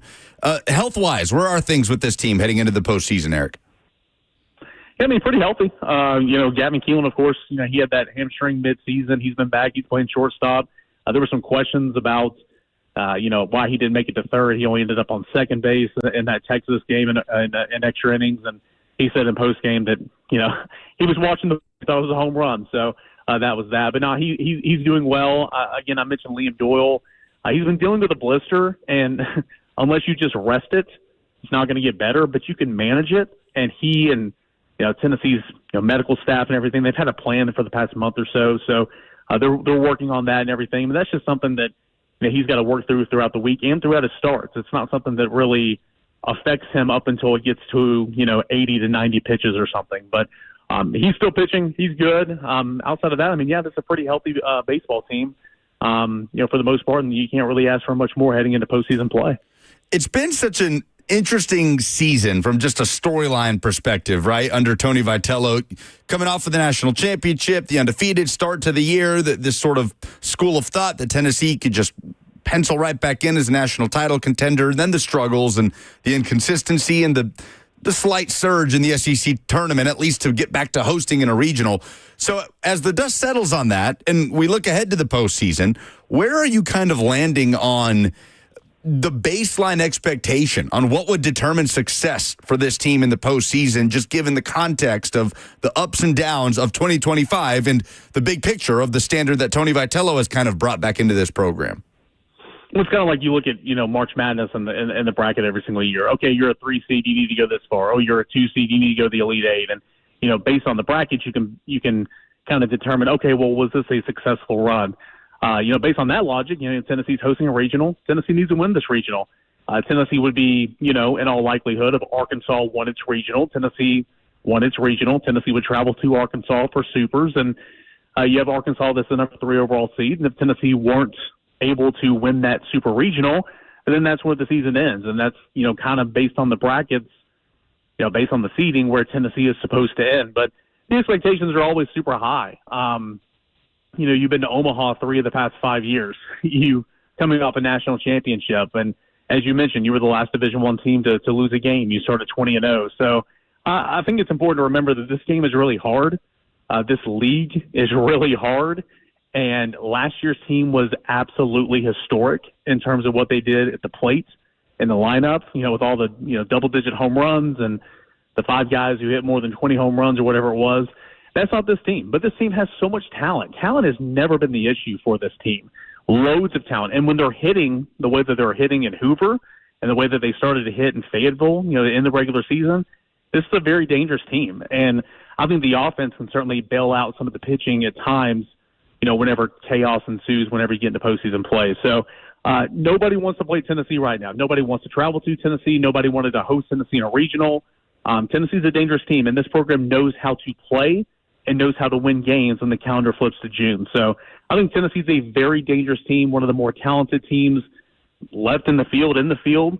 But obviously you have some struggles where you've been working through those all season long, and you don't want those to come up and bite you here to end your season. So it'll be interesting. I think win your regional, go to Super, see what happens, and then from there on else, anything can happen if you get to Omaha. Yeah, we'll see if they can match the Tennessee softball run, headed to the Women's College World Series for the 9th time in program history. That's just kind of popping up over the weekend, Eric. Karen Weekly and what she's done with this program. What's the brief synopsis on what the outlook is for the Women's College World Series? Is it Oklahoma and everybody else? Where does Tennessee stand in the hierarchy of contenders going in, you think? Listen, I have too much respect for you to talk about things that I have no clue about. I was going to say it. A lot of people probably say, well, you don't have a clue about anything you talk about. What I do know is this softball program has been phenomenal under the Weeklies and, of course, Karen the last couple of years, riding it solo without Ralph. No surprise that Tennessee's back into OKC.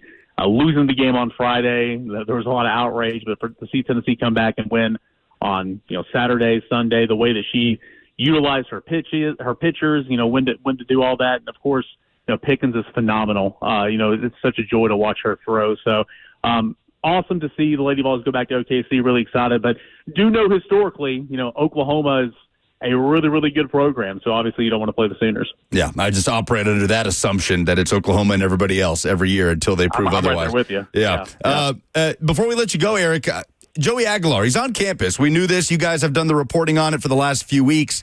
The new Tennessee quarterback transfer from App State and then UCLA, now Tennessee. I know it was a big recruiting weekend, and that's kind of the focus right now in Knoxville for the football coaching staff. But, what's the latest on Joey Aguilar as he kind of tries to get his feet under him? Is he bubble wrapped and just sequestered off right now, just immersed in the playbook? What is the Tennessee quarterback doing at this moment as he gets ready for a battle in fall camp? Yeah, I think he's just trying to get as much work as he possibly can be. You're going to start seeing players, get back onto campus over the next couple of days. Their summer term is going to start next week, and obviously they've got later this week, and the summer workouts are going to start as well. But he's been here for about 2 weeks or so, and any players who were still here, he was throwing with them. He was out there on the field walking around with some offensive linemen, talking about protections, throwing to the receivers who were here. He's meeting with the coaches, watching film, going over the playbook. I think he's doing everything he possibly can to try to milk all this time where there's not a lot of people here to kind of get his feet wet, maybe get his feet under him. And then whenever the whole team gets here later this week, it's kind of go time, and he's going to be truly in that battle. I know they're not practicing right now, but, trying to learn your new teammates, try to win over your new teammates, it's going to be going pretty fast here later this week. So I think Joey Aguilar has done a great job of just trying to get off to a good start and take advantage of the time before everything gets going here later this week, and we'll see what happens. Should be a really fun quarterback battle to watch all summer long. He's Eric Kane, covers the Vols for VolQuest.com, host of the Locked on Vols daily podcast. Eric, always appreciate the time, man. Hey, thanks so much. @_Kaner, where you can go follow his work covering Tennessee athletics on Twitter. The whole VolQuest team, who you hear on the Zone each and every week, obviously does a great job. Let me tell you, 104.5 The Zone's 2025 Golf Classic is coming up, presented by Ferguson, Monday, June 9th at Nashville Golf and Athletic Club.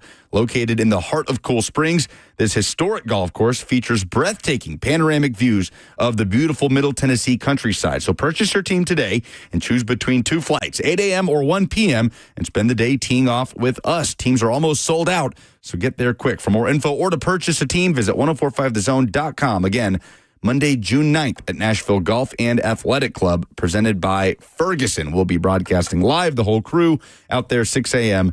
to 6 p.m. So as we continue to wade through the college baseball postseason and the larger big picture version of college athletics that we're currently in, there is one pretty key touch point that has not yet come to pass, and that's the House settlement that was expected to be approved by Judge Claudia Wilkin, instituting revenue sharing into college sports officially, and programs are preparing for it as though it is set in stone that is what the new era will look like here in a matter of weeks. Well, that hasn't happened yet. And it's going to have a ripple effect on athletic departments across the country. So Belmont Athletic Director Scott Corley will join us coming up next to give us some perspective on 104.5 The Zone.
So college athletics is in a strange place right now. Revenue sharing is right around the corner for schools to be able to pay players directly. Scholarship limits are leaving in place of roster limits, and programs across the country are adjusting accordingly for the 2025 season and beyond. The problem is we have not yet gotten that official go-ahead to get into this new era, as Judge Claudia Wilkins still has not approved the House settlement that will officially introduce revenue sharing into college athletics. So today we're getting some perspective on how schools are dealing with this sort of purgatory that we're in, as we're joined by Belmont Athletics Director Scott Corley on 104.5 The Zone. Scott, good to talk to you. Appreciate you taking the time. Yeah, thanks for having me. Appreciate it. So getting right into it, Scott, the House settlement kind of expected to pass over the weekend. That first touch point was April 7th, where we thought it could happen. Judge Claudia Wilkins wanted some provisions, a few things that she didn't like about it. And now here we are. It's May 27th. Are you surprised that we have not gotten that official go-ahead from Judge Claudia Wilkins to introduce revenue sharing into college sports? Yeah, a little bit. I didn't think it would happen on April 7th, but I didn't think we would be here, at this point. But when it comes to legal and cases and courts and all that, you're at the mercy of different timelines, et cetera. And so, obviously she raised some issues that had to be addressed. I think the NCAA and the Power Four that are negotiating the settlement, along with the plaintiff attorneys, feel like they've responded to those provisions and have addressed the concerns that she's had. So it'll be interesting to see, if and when she'll make a final ruling. But I think for a lot of us, the hope is that it'll be sooner than later, so we can figure out which path we're going to move forward with. And a hang up for her was the idea of scholarship limits basically roster limits replacing scholarship limits, which would displace,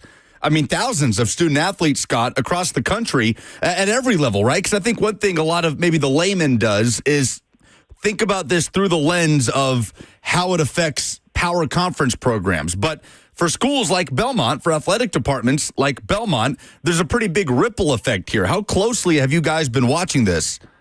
Well, obviously every institution's in a different situation when it comes to rosters and how big their rosters are and things like that. At Belmont, we've never really used athletics for an enrollment driver per se.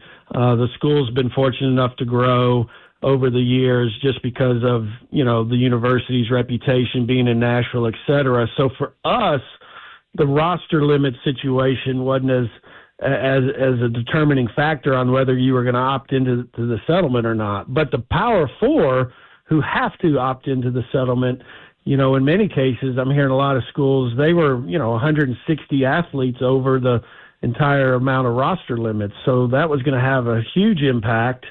And I think what Judge Wilkins didn't appreciate is those schools started telling those student athletes that they're going to be no longer on the roster for that school. And so that is obviously a negative adverse cause of the settlement. She wanted to address that.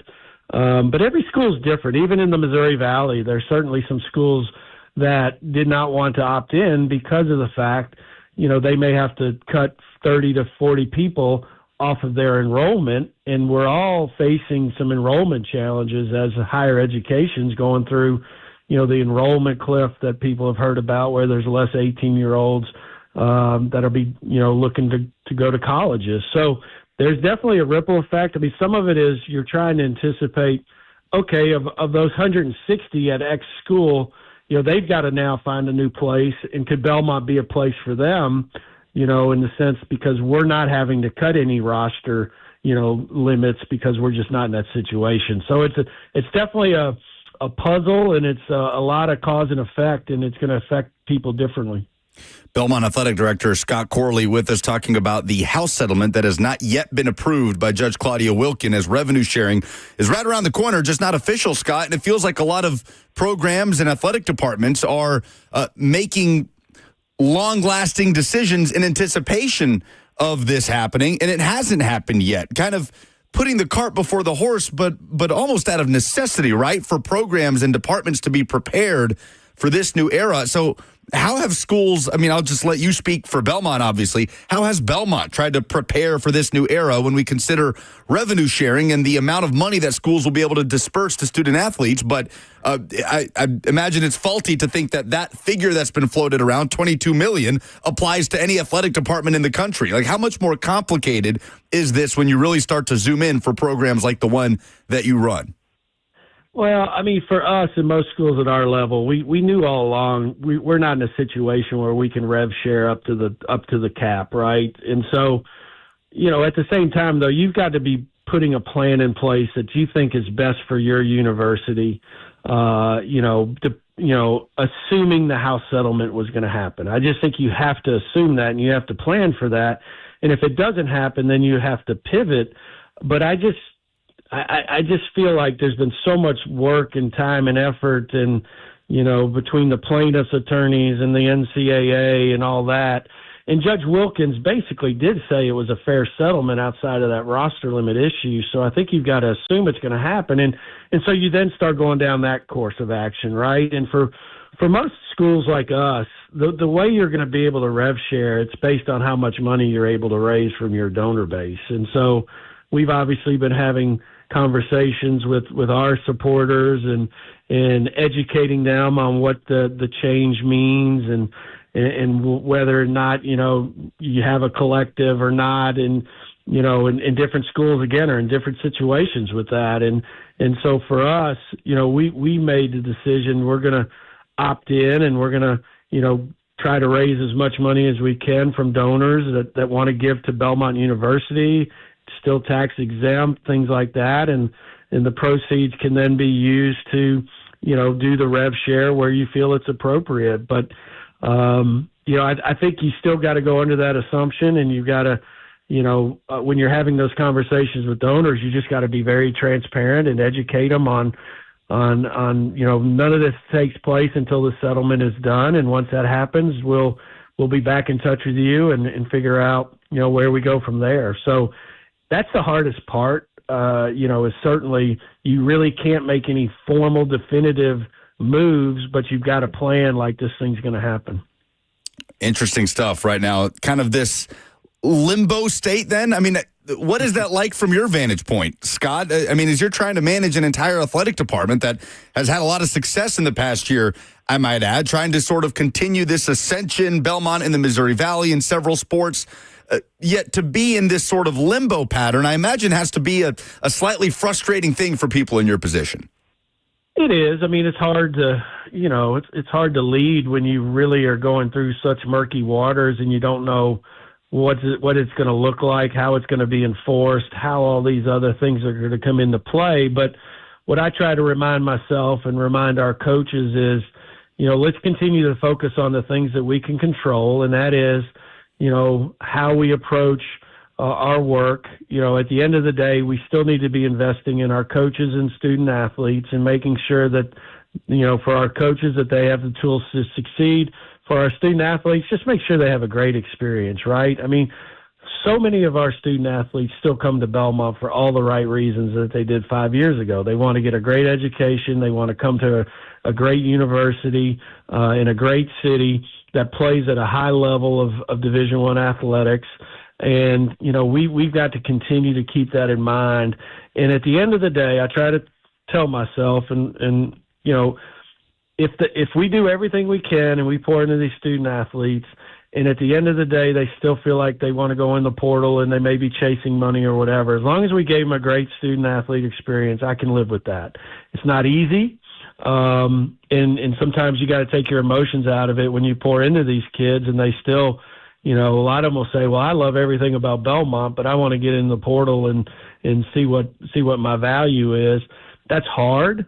But also it's part of the system we're under now, and you can't blame a lot of these student athletes for seeing what their, value is in the marketplace. So it's not easy, but at the end of the day, still, I tell myself, so many of our student athletes value and appreciate everything we're still doing at Belmont, and that's what we got to focus on. Well, and despite that landscape that we're currently in, Belmont Athletics still finding ways to have success. Another 20-win season for men's basketball, women's hoops.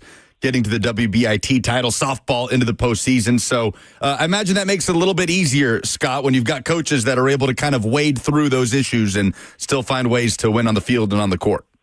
Well, you're right. I mean, it comes down to the people, right? And that's so important. When you're in turbulence and uncertainty, I think when you can have coaches that have been at a place and understand the place, understand the culture of the university, and can continue to convince kids to buy into that, I think you're going to come out on top. And we're blessed to have the Casey Alexanders, the Bart Brooks, the Laura Matthews, I could go down the list. I mean, we've got so many great coaches who've been here, and look, they're competitive. They'll figure it out. They'll find a way to figure it out.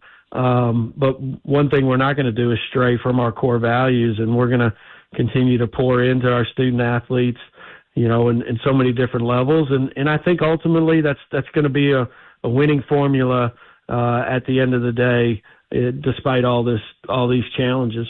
Yet still, I hope for your sake, Scott, that there is some clarity moving forward, for your sake and all of our sakes, with the House settlement hopefully getting approved at some point in the near future. Scott, thank you for the time. Congrats on what's been a great year for Belmont Athletics, and appreciate you giving us some perspective on that. Well, I appreciate the time, appreciate the questions. It's a lot of uncertainty, but I'm glad you guys are trying to educate your audience, and hopefully I helped a little bit here today, but appreciate the time. Yeah, thank you, Scott. We're just trying to educate ourselves. Hopefully the audience getting educated is just a part of that as well. We're as confused by all this stuff as everybody is. That's Scott Corley, the athletic director at Belmont University. Follow him on Twitter at ST Corley. Of course, Belmont Athletics as well, having a great year. And those are the programs, the departments that we don't really think about in all of this, right? It's all about the power conferences, what the SEC and Big Ten are pushing for, what certain P5, P4, I should say, head coaches are pushing for in regards to the portal and its windows and the House settlement and the ripple effects revenue sharing will have. But for departments like Belmont, where those teams have, in a lot of ways, become feeder systems for power conference program, it's just the reality of where we're at. You could argue it has even more of a lasting impact. So I appreciate Scott shedding some light on that. We'll keep it down this path of the administrative stuff, because really that's dominating college football. We're talking about actual football less than ever in the college football landscape. And spring meetings are happening down in Destin with the SEC. And Greg Sankey had some strong words on the future of college football. We'll talk about that next on 104.5 The Zone.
12:03. Good afternoon from the 104.5 The Zone studios from Jackson Williams. Vanderbilt, which gave up just 3 runs over 3 games in the SEC tournament, was awarded the number 1 overall seed in the NCAA baseball tournament yesterday. Commodores were among a record 13 teams from the SEC to be selected to the 64-team field. Tennessee was the 14th seed, playing host to Miami of Ohio, Cincinnati, and Wake Forest. The tournament opens Friday with 16 double elimination regionals.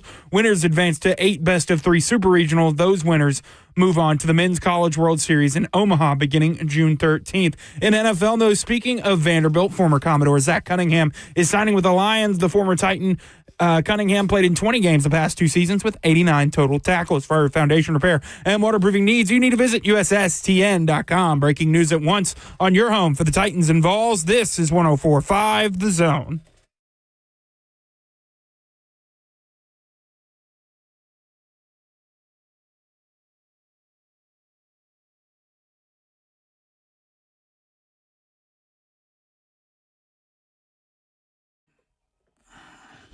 So while the future of everything, right, revenue sharing and how that's going to work, NIL regulations by the NCAA, the college football playoff format, scheduling in the SEC, while the future of quite literally everything about college sports and more specifically college football is totally up in the air, SEC spring meetings are happening in Destin. And this year it feels like they hold a heavier tone, right?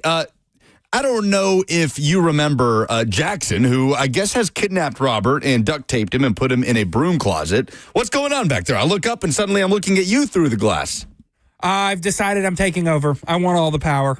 Okay, we'll see how long that lasts before you just get tired of us and want to stick with Blaine and Zach. Probably another 10 minutes. Do you remember, I want to say 2 years ago? No, maybe 3 years ago.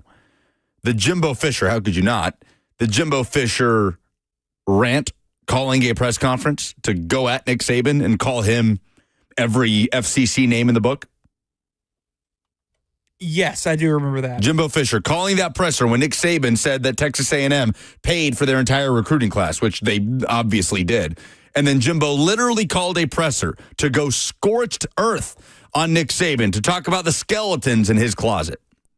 That was a huge, huge story, right? And going into SEC spring meetings that year, I'll never forget, the biggest storyline was where Nick Saban and Jimbo Fisher were in the seating chart during these meetings that take place with every SEC head coach and SEC commissioner Greg Sankey. Like, that was the headliner. Well, are Jimbo Fisher and Nick Saban sitting near each other after that offseason blow-up? And then it's turned into, serious stuff gets talked about, right? Things like scheduling, things like selling alcohol in SEC stadiums. But 2025, it just feels like there's more in the balance down at SEC spring meetings. It's a very important few days that we've got this week down in Destin. So Greg Sankey opened it up yesterday with a press conference, sort of his State of the Union, State of the League kind of presser before spring meetings take place, where a lot of things are going to be talked about. Does the SEC go to an 8 or 9 game conference schedule in the future? There's nothing long-term about the SEC schedule solidified beyond 2025. How much does that relate to college football playoff expansion? Are those two things hand in hand? I'd say there are a lot of things about those two elements that are tied together.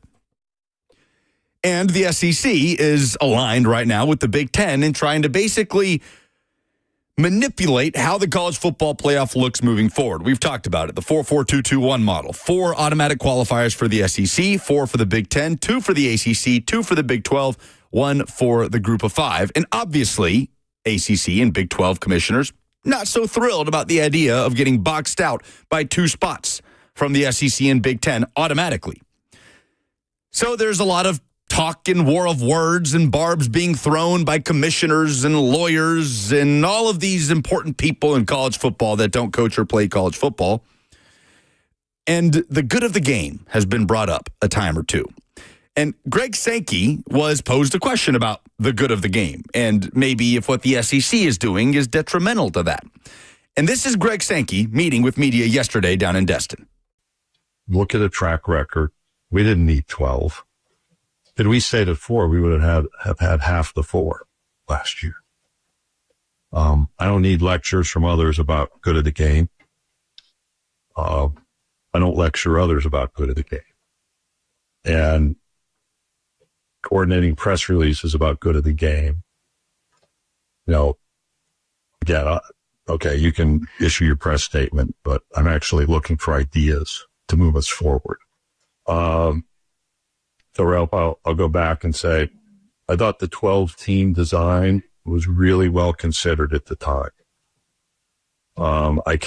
We never had a unanimous vote to support the 12-team playoff. But even though I was involved in that work, that didn't mean everybody in this league, when we were at 14, thought it was the best idea.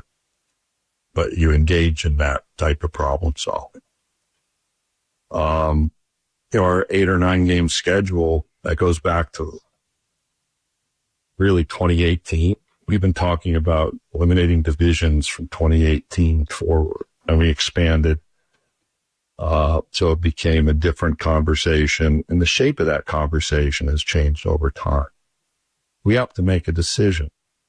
The CFP and my colleagues have to understand there's something different here. We all play college football. And so while you ask that of me, I'll go back and say, we didn't need a 12-team college football playoff. Thought it was good for the game. I was involved in that. Others held it up. I thought it was important to get after that work in a time-efficient manner, yet we held up, and then we went fast. We didn't go slow so we could go fast. We didn't do anything, and then we went fast without solving some of the other elements. I think I have a responsibility to push as well. I think my membership has a responsibility and the desire to push me. And that is a hard issue. If you want to go inside what it's like to sit in this role, I think about the responsibility I have here. I think about the responsibility more broadly all the time. So that's Greg Sankey with a stern response to a question about allegations being pushed against him that what the SEC is doing, trying to spearhead this new era, is not for the good of the game in college football. I am a little bit conflicted on this with Sankey. I feel like I really build that up to Greg Sankey being furious and angry, and it's really just Greg Sankey speaking very sternly. Like he's very disappointed. Not mad, but disappointed. Yeah, not mad, just disappointed. Exactly. Like Tim Corbin. Like Greg Sankey is a guy like Tim Corbin that I don't want him to be disappointed in me. I feel like that would cut deep, that disappointing look that Greg Sankey was giving that reporter during that answer. So not exactly scorched earth, but about as close to it as we've seen Greg Sankey in those settings. And there has been a lot of backlash against Greg Sankey and Tony Petitti, for that matter, the Big Ten commissioner, because the two are aligned in this. When you're talking about what the SEC is doing and try to shape the college football playoff in a way that favors the SEC, you have to talk about what the Big Ten is doing in that regard, because they're doing it congruently. They're moving forward together in this space, understanding that they are the two conferences that have the most leverage in this thing. So there's backlash from media, from reporters, from ACC and Big 12 conference commissioners, and you understand why in terms of the commissioners, Brett Yormark of the Big 12, of course Brett Yormark doesn't want the 4-4-2-2-1 model. Of course he's going to push back on that. It's his job to look out for what's in the best interest of the Big 12 conference. It's also Greg Sankey's job to look out for what's in the best interest of the SEC. And here's Greg Sankey desperately trying to grab a hold of this thing, this ridiculous tail-spinning thing called college football. And so don't be surprised when the commissioner of the Southeastern Conference is trying to shape the future of college football with the Southeastern Conference in mind, especially when he has the data to support it, that the Southeastern Conference and the Big Ten bring in the most revenue, have the most competitive teams on the field, attract the most eyeballs. Let's be honest, if this was Brett Yormark trying to do it this way, saying that 4 Big 12 teams should be automatic qualifiers, I think we'd be scoffing at it a little bit.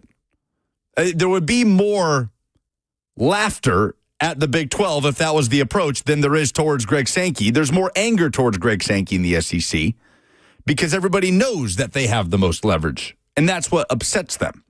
But as long as we're in this nebulous purgatory in college sports, we can't sit and act shocked and surprised when a commissioner of a conference is trying to lead and shape things in a way that most benefits that conference that holds the most power.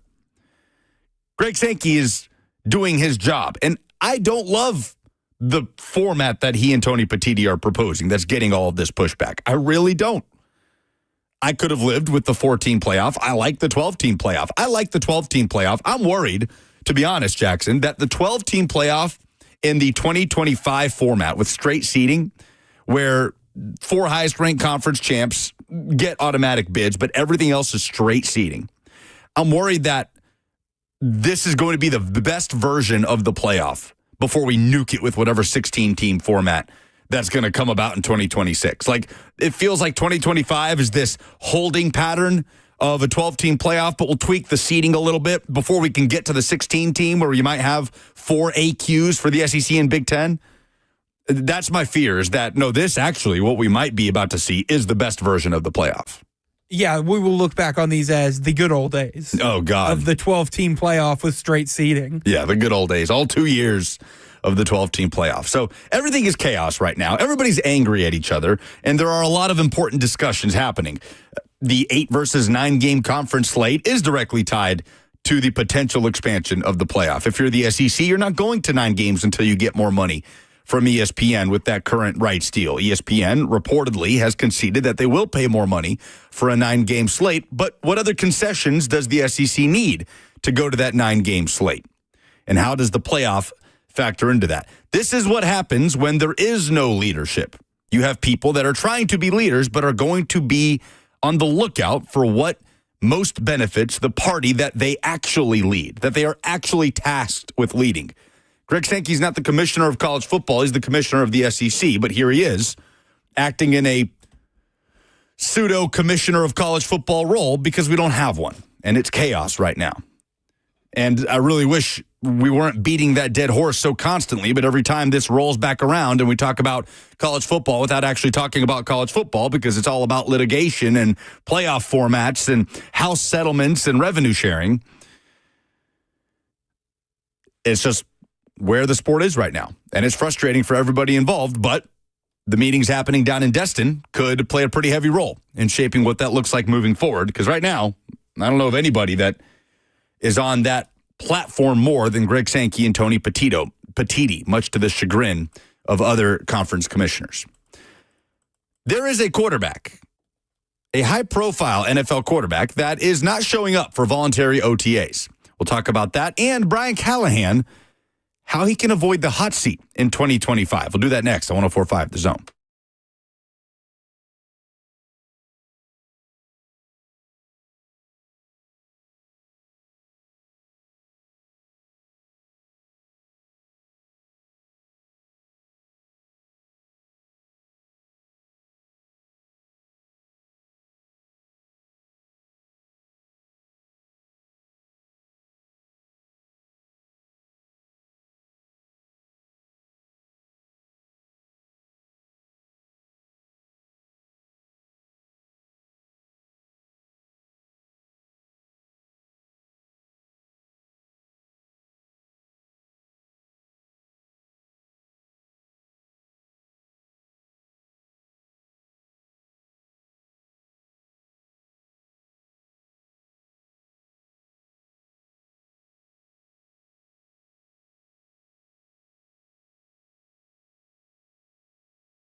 So we played for you the Jeremy Fowler audio earlier in the show.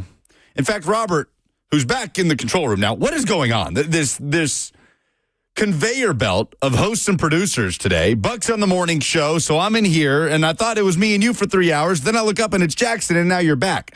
What is this game of tag that's happening? Yes, I left my wallet here. Ross will be taking over, so enjoy the rest of the show, buddy. No, I'm back. We're just hustling and bustling, working in the off season. Had a nice little meeting, and yeah. Speaking of that, the F&M Bank chat is running with the idea that Will has been fired from the morning show and Buck is now the host of the morning show with Ramon, which is not factual, guys. Will is out this week. So we could not be so lucky. We could not be so lucky. What, to be rid of Buck? Yes. Yeah, not to get rid of Will. We'll not be happy about that. There will be a rotating carousel of fill-in hosts with Ramon this week while Will is on vacation. Unfortunately, Buck will be back with us tomorrow. Titans will be on the field tomorrow, so that's good news. OTAs getting rolling. Brian Callahan will speak at 10:15 tomorrow. There will be practice and select players available after practice. That will all be happening during the show. So I hope you'll join us for that. We are, of course, fueled by Hattie B's Hot Chicken, the best hot chicken in the world. Download the Hattie B's app today, and you get a free dessert just by getting the app. Go ahead and start to build up those rewards. So there is some news regarding Kirk Cousins. Before we get to this Jeremy Fowler audio, Adam Schefter reports that Kirk Cousins is not in attendance today for the team's voluntary OTAs in Atlanta. Head coach Raheem Morris told reporters. It is well known, well publicized that Kirk Cousins wants out. He sat down with Falcons owner Arthur Blank, said he wants to play next year. He's on a big money deal. Atlanta theoretically would have to eat a chunk of that contract in order to trade him. But Kirk Cousins does not want to back up Michael Penix Jr. in 2025. This was Jeremy Fowler speaking on the Steelers quarterback situation and how maybe it could come back around to potentially include Kirk Cousins. For the Pittsburgh Steelers, what's a potential plan B for them at that quarterback position? I would say Kirk Cousins. I mean, I had some conversations with people this week that led me to believe that Cousins is at the very least on the Steelers' radar if something were to fall through on Rodgers. Now, here's how they could make that happen. Cousins has $37.5 million in guarantees between this year and next year. Somebody's on the hook for that, whether it's Atlanta or someone else. So to facilitate a trade, Atlanta would need a team to offset some of that money, whether it's $4 million, $20 million, whatever it is. But the feeling around the league is that Atlanta has not been willing to budge on this. They haven't shown a lot of interest in trading Cousins. It would take a hefty price tag for another team to wiggle that out. As one source told me, if they were willing to take a small percentage, like let's say 7 or 8 million of that money, a deal would be done by now. There was interest earlier in the offseason. Right now, Pittsburgh might be the only hope for Cousins, or he's sort of stuck in Atlanta. Well, he's not showing up to voluntary OTAs. And you understand why Atlanta would love to have 37-year-old, he will be 37 in August, Kirk Cousins backing up Michael Penix Jr. in case that experiment doesn't work. And Ben Solak of ESPN.com put out a lengthy piece this morning. He put this out. 100 days to the 2025 NFL season, things to know, and predictions. There is a section here labeled 14 intrusive thoughts. I love how he sets that up. One of them is this question that he poses. What if Michael Penix Jr. struggles a lot? The Atlanta quarterback started only 3 games, and while he had moments of good, he had plenty of bad too. What if Penix starts slow and Kirk Cousins is still on the roster? What if the Falcons, who have not made the playoffs in 8 seasons, in parentheses, he says wild, shocked the world with a super aggressive investment in QB2 and then forced him into action way earlier than expected, only for that QB2 not to be ready? All of the eggs are suddenly in that Michael Penix basket. Because we've seen this in the NFC South last season. Yep. Bryce Young had a horrendous start to the season. He gets benched for Andy Dalton. Andy Dalton comes in, rights the ship in some sort of way. It doesn't equate in a lot of wins, but Bryce Young comes back after a couple weeks, and he looks like a much improved version of himself. Now, you can't always bank on that. You can't always bank that the guy you just benched is going to come back and be, I wouldn't say a world beater, but a fine player. And what does that do? Bryce Young was the number 1 overall pick. Penix, still a top 10 pick, is not that same value. You would hope that the Falcons would stick with him, but like, is that a concern for you? Are you concerned that Penix would maybe not reach the bell, not answer the call, and they would have to pivot off of him and go back to Cousins? A little bit. Yeah. I mean, how can we sit here and think that it's a guarantee that Michael Penix Jr. is the guy for the Atlanta Falcons. Is it not an incredibly feasible scenario that Michael Penix Jr. comes out and plays below standard in 2025? 5 games last year for Michael Penix. Completed 58.1% of his passes, 775 yards, 3 touchdowns to 3 interceptions. You understand why he is the starting quarterback for the Atlanta Falcons, right? The best case scenario for Atlanta is that they have their quarterback of the future. They figured that out probably sooner than anticipated. Otherwise, in hindsight, they obviously would not have given Kirk Cousins that big money deal. They drafted a quarterback when they didn't necessarily need one in the moment, and it looked smart last year. It really did. Again, I couldn't understand what they were doing.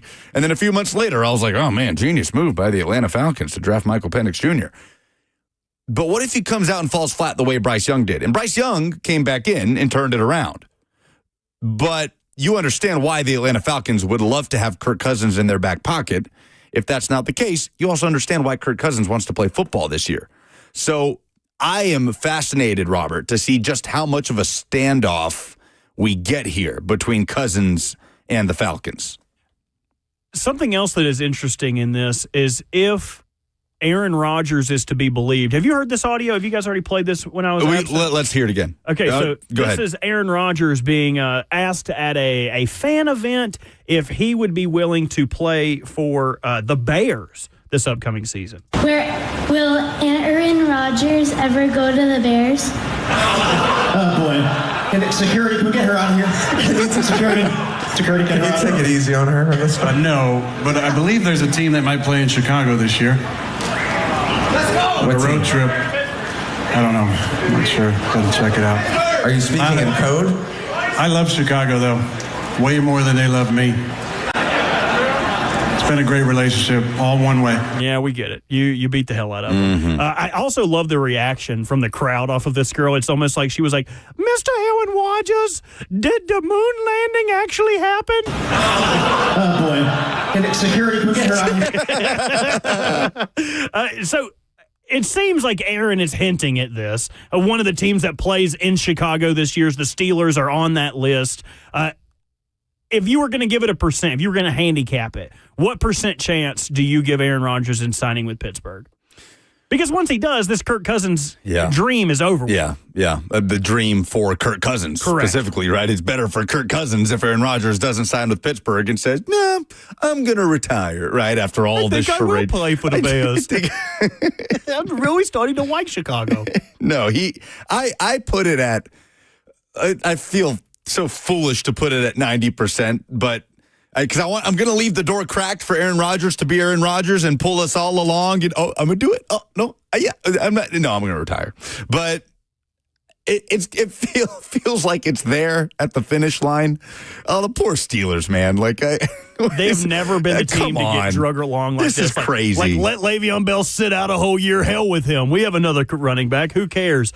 That's why I think the Falcons are smart in the way that they're playing this, because even if that option dries up, there are quarterback injuries all over the league every year. And the fact that they've been steadfast in saying, no, we do not want to get rid of him. We even if we were willing to eat money, you're going to have to pay us a pretty pick. Yeah. That pick is going to be more expensive in the middle of the season when the Arizona Cardinals are on the precipice of making the playoffs and they need someone to play, and Desmond Ridder or free agent street guy is not able to cut it. How much is a team like that willing to pay for Kirk Cousins? That's the big question. And there are not a lot of uncertain quarterback situations around the NFL. We've talked about this on this show a ton. Like you don't even really see quarterback battles for a starting job anymore. Teams have their guy figured out. You've got the Colts with Richardson and Daniel Jones.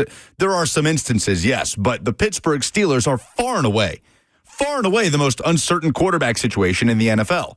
Even New Orleans, with Tyler Shuck and Derek Carr suddenly retiring, feel pretty confident that the early second-round pick is probably going to get that first crack at the starting job, but that's very different from having Mason Rudolph and Will Howard as your options. So if Aaron Rodgers doesn't work out, then the Steelers may have no choice, and I think it would be worth Pittsburgh trading for Kirk Cousins to me. If Kirk Cousins is worth 3 to 4 more wins than Mason Rudolph, which I tend to think he is. I tend to think that Kirk Cousins is in kind of how many tiers above Mason Rudolph is Kirk Cousins? I know it's the Steelers. I know they can make just about damn near anything work, but it's tough because I would imagine their over-under is sitting at like 8.5 yeah, right it is. now. So for Kirk Cousins to add 3 wins, that would be huge. Huge. He probably adds 1.5 to 2 wins, hypothetically, on their actual total, because if somebody came in right now, I think that number is set under the idea that Aaron Rodgers will be joining that team. I think it would be a completely different number set if they had no hope of signing Aaron Rodgers and it was just Mason Rudolph. That number would be much smaller. And, of course, it all hinges on what Rodgers wants to do or when he wants to tell us what he's going to do in 2025. There were a lot of nuggets in that Solak piece. Yes, but to be honest, the thing that stuck out to me most, Robert, is a nugget that was not included in that Solak piece. Before we tell you what that is, I want to quickly remind you that there is more than a match coming to Nashville in a couple weeks. There is a countdown to history. On June 10th, the U.S. men's national team takes on Switzerland in the Coca-Cola send-off match, their final test before the summer's premier regional tournament, Gold Cup, kicking off just 4 days later, the last chance for the U.S. To get a major international competition under their belt before the 2026 World Cup next year. So take it on Switzerland, a friendly at Geodis Park, June 10th. Tickets starting at just $35. Get yours now at 1045thezone.com. Because Ben Solak, again, in another one of these categories, has a section that is labeled 11 jobs with question marks. He says some of them are up for grabs, others are on hot seats. What he does not have as one of these 11 jobs with question marks is Brian Callahan as the Titans head coach. He labels Dolphins head coach Mike McDaniel as a guy who has a job with a question mark. He says, I believe 2 things. First, McDaniel's work building an offense around Tagovailoa is some of the best offensive scheming in the league. Second, his offense fades against truly great defenses in cold weather and on the road. In short, playoff football. He puts Panthers quarterback Bryce Young as one of those jobs with a question mark around him. Texans wide receiver 2 is another one. Colts quarterback, Saints quarterback, Chiefs left tackle, Steelers quarterback. The only coach or executives that he puts in there as jobs with question marks are Dolphins coach Mike McDaniel, like we said, Colts GM Chris Ballard, which we certainly would agree with, and Browns head coach Kevin Stefanski. Which is kind of crazy to me. Like, you're going to be upset at a dude for folding a 2-7 in poker when that is the hand he was dealt. It's the worst hand in poker. I think we can agree the Browns have been dealt the worst hand, and it is of no fault of Kevin Stefanski. If he got fired, he would. I don't even think he would take a year off. He would have another gig next year. Like, it makes no sense to me. If the Browns fire him, they are who we thought they were. He says, I have no idea what the goalposts are for Stefanski this season, but the team was 3-14 last year, and another 3-win season would not surprise me in the slightest. I'll say this with complete conviction. Stefanski seems like an excellent veteran OC retread option if and when the Browns clean house. He has made the best out of the Browns quarterback carousel and navigated major offensive injuries over the past 2 seasons. So he kind of agrees with you, but I think he's saying that more of an indictment on the Cleveland Browns. Sure. Are you surprised that Brian Callahan is not one of these 11 jobs with question marks for ESPN's Ben Solak?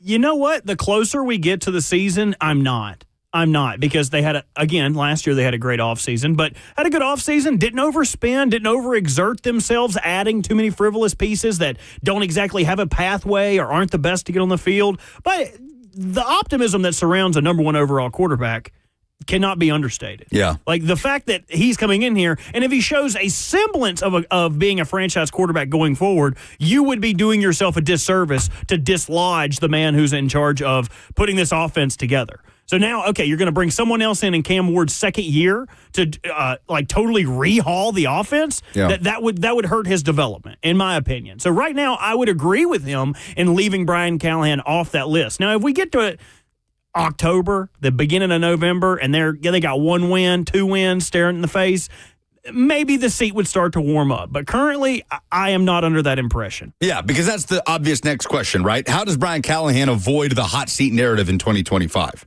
And it boils down to more Cam Ward's play than it does wins even, right?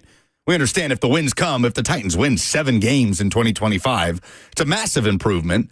And obviously, Cam Ward probably played some pretty good football to get there, and you're feeling good about the direction of the franchise. But if the Titans win, let's say 5 to 6 games next year, and Cam Ward kind of has that Bryce Young type of season, and when I say Bryce Young type of season, I don't even mean statistically. I mean Bryce Young last year, who didn't light the world on fire, who all he did was get Panthers fans, get the franchise as a whole, get NFL media to look over at Carolina and say, oh, they could have a quarterback.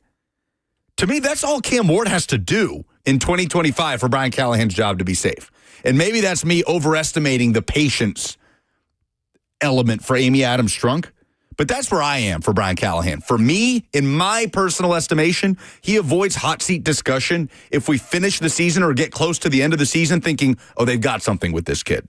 I agree with that. And you make a great point about the wins. The wins should not matter as much. I've probably said this colloquialism too many times, but like ECU's old coach, when I first started covering football, used to say, when you're rebuilding a program, when you're starting from scratch, at first you're going to lose big, then you're going to lose small, then you're going to win small, and then you're going to win big. They don't have to win a buttload of games for anybody to be impressed with what they did this season. They need to be in games. If they win 4 games, but 7 of the other games are one-score losses, that's a huge win, in my opinion. If they are close and they're not getting blasted out of the stadium, then that should count for something. I'll say this again, and people hate hearing this, but it might be about to be moral victory season for the Titans.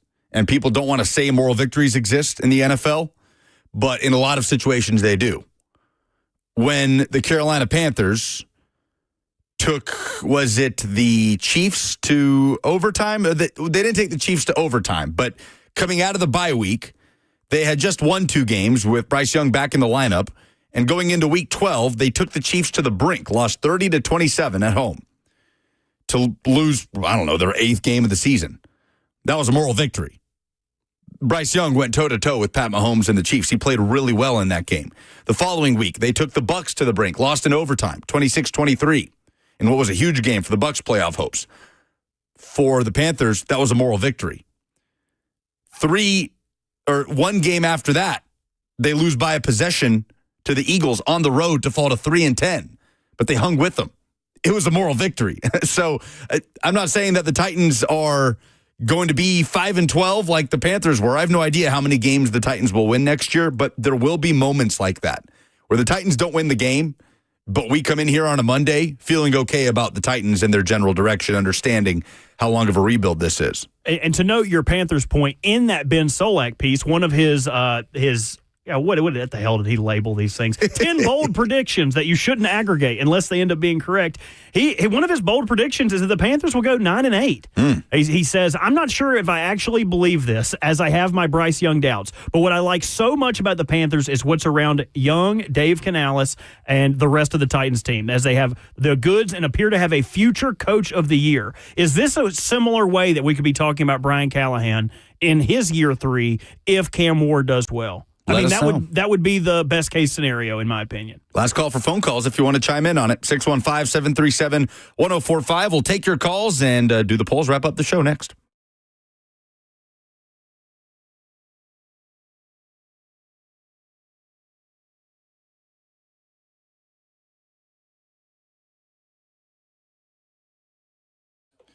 Hey guys, it's Lucas. I got to tell you about this spot in Nashville. It is Fog Street Lawn Club. It is Nashville's premier soccer pub, your go-to spot to watch Nashville SC games, watch parties for home or away matches, including tomorrow night. Nashville with a big game at Columbus Crew. But no matter the sport, NBA, Stanley Cup playoffs going on, and Fog Street Lawn Club is the perfect spot. You won't miss a moment. Tons of space downstairs, TVs everywhere, and you'll never get bored. Go up to the rooftop. Most picture-perfect rooftop view of downtown Nashville that you will find. You can play British-style lawn bowling up on that rooftop for free with the purchase of an entree from their awesome menu of British pub-style food. You can also go to fogstreet.com now and reserve your lane for British-style lawn bowling or for axe throwing at Bad Axe right next door. Buy a ticket. They've got a great summer concert series coming up. Fog Street debuting their concert series this year. It's a great lineup later on this summer. It's great for all sports fans, family-friendly, gives you the experience of downtown Nashville with the great escape from the hustle and bustle. Happy hour Monday through Thursday from 3 to 6 p.m.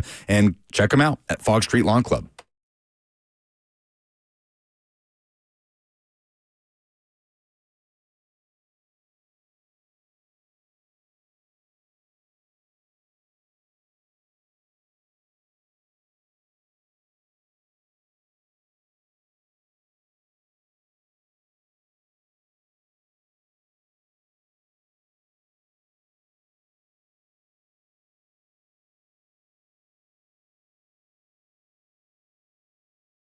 Guys, it's time to say goodbye to pain and hello to a better game with Burrow Chiropractic's revolutionary stem wave therapy.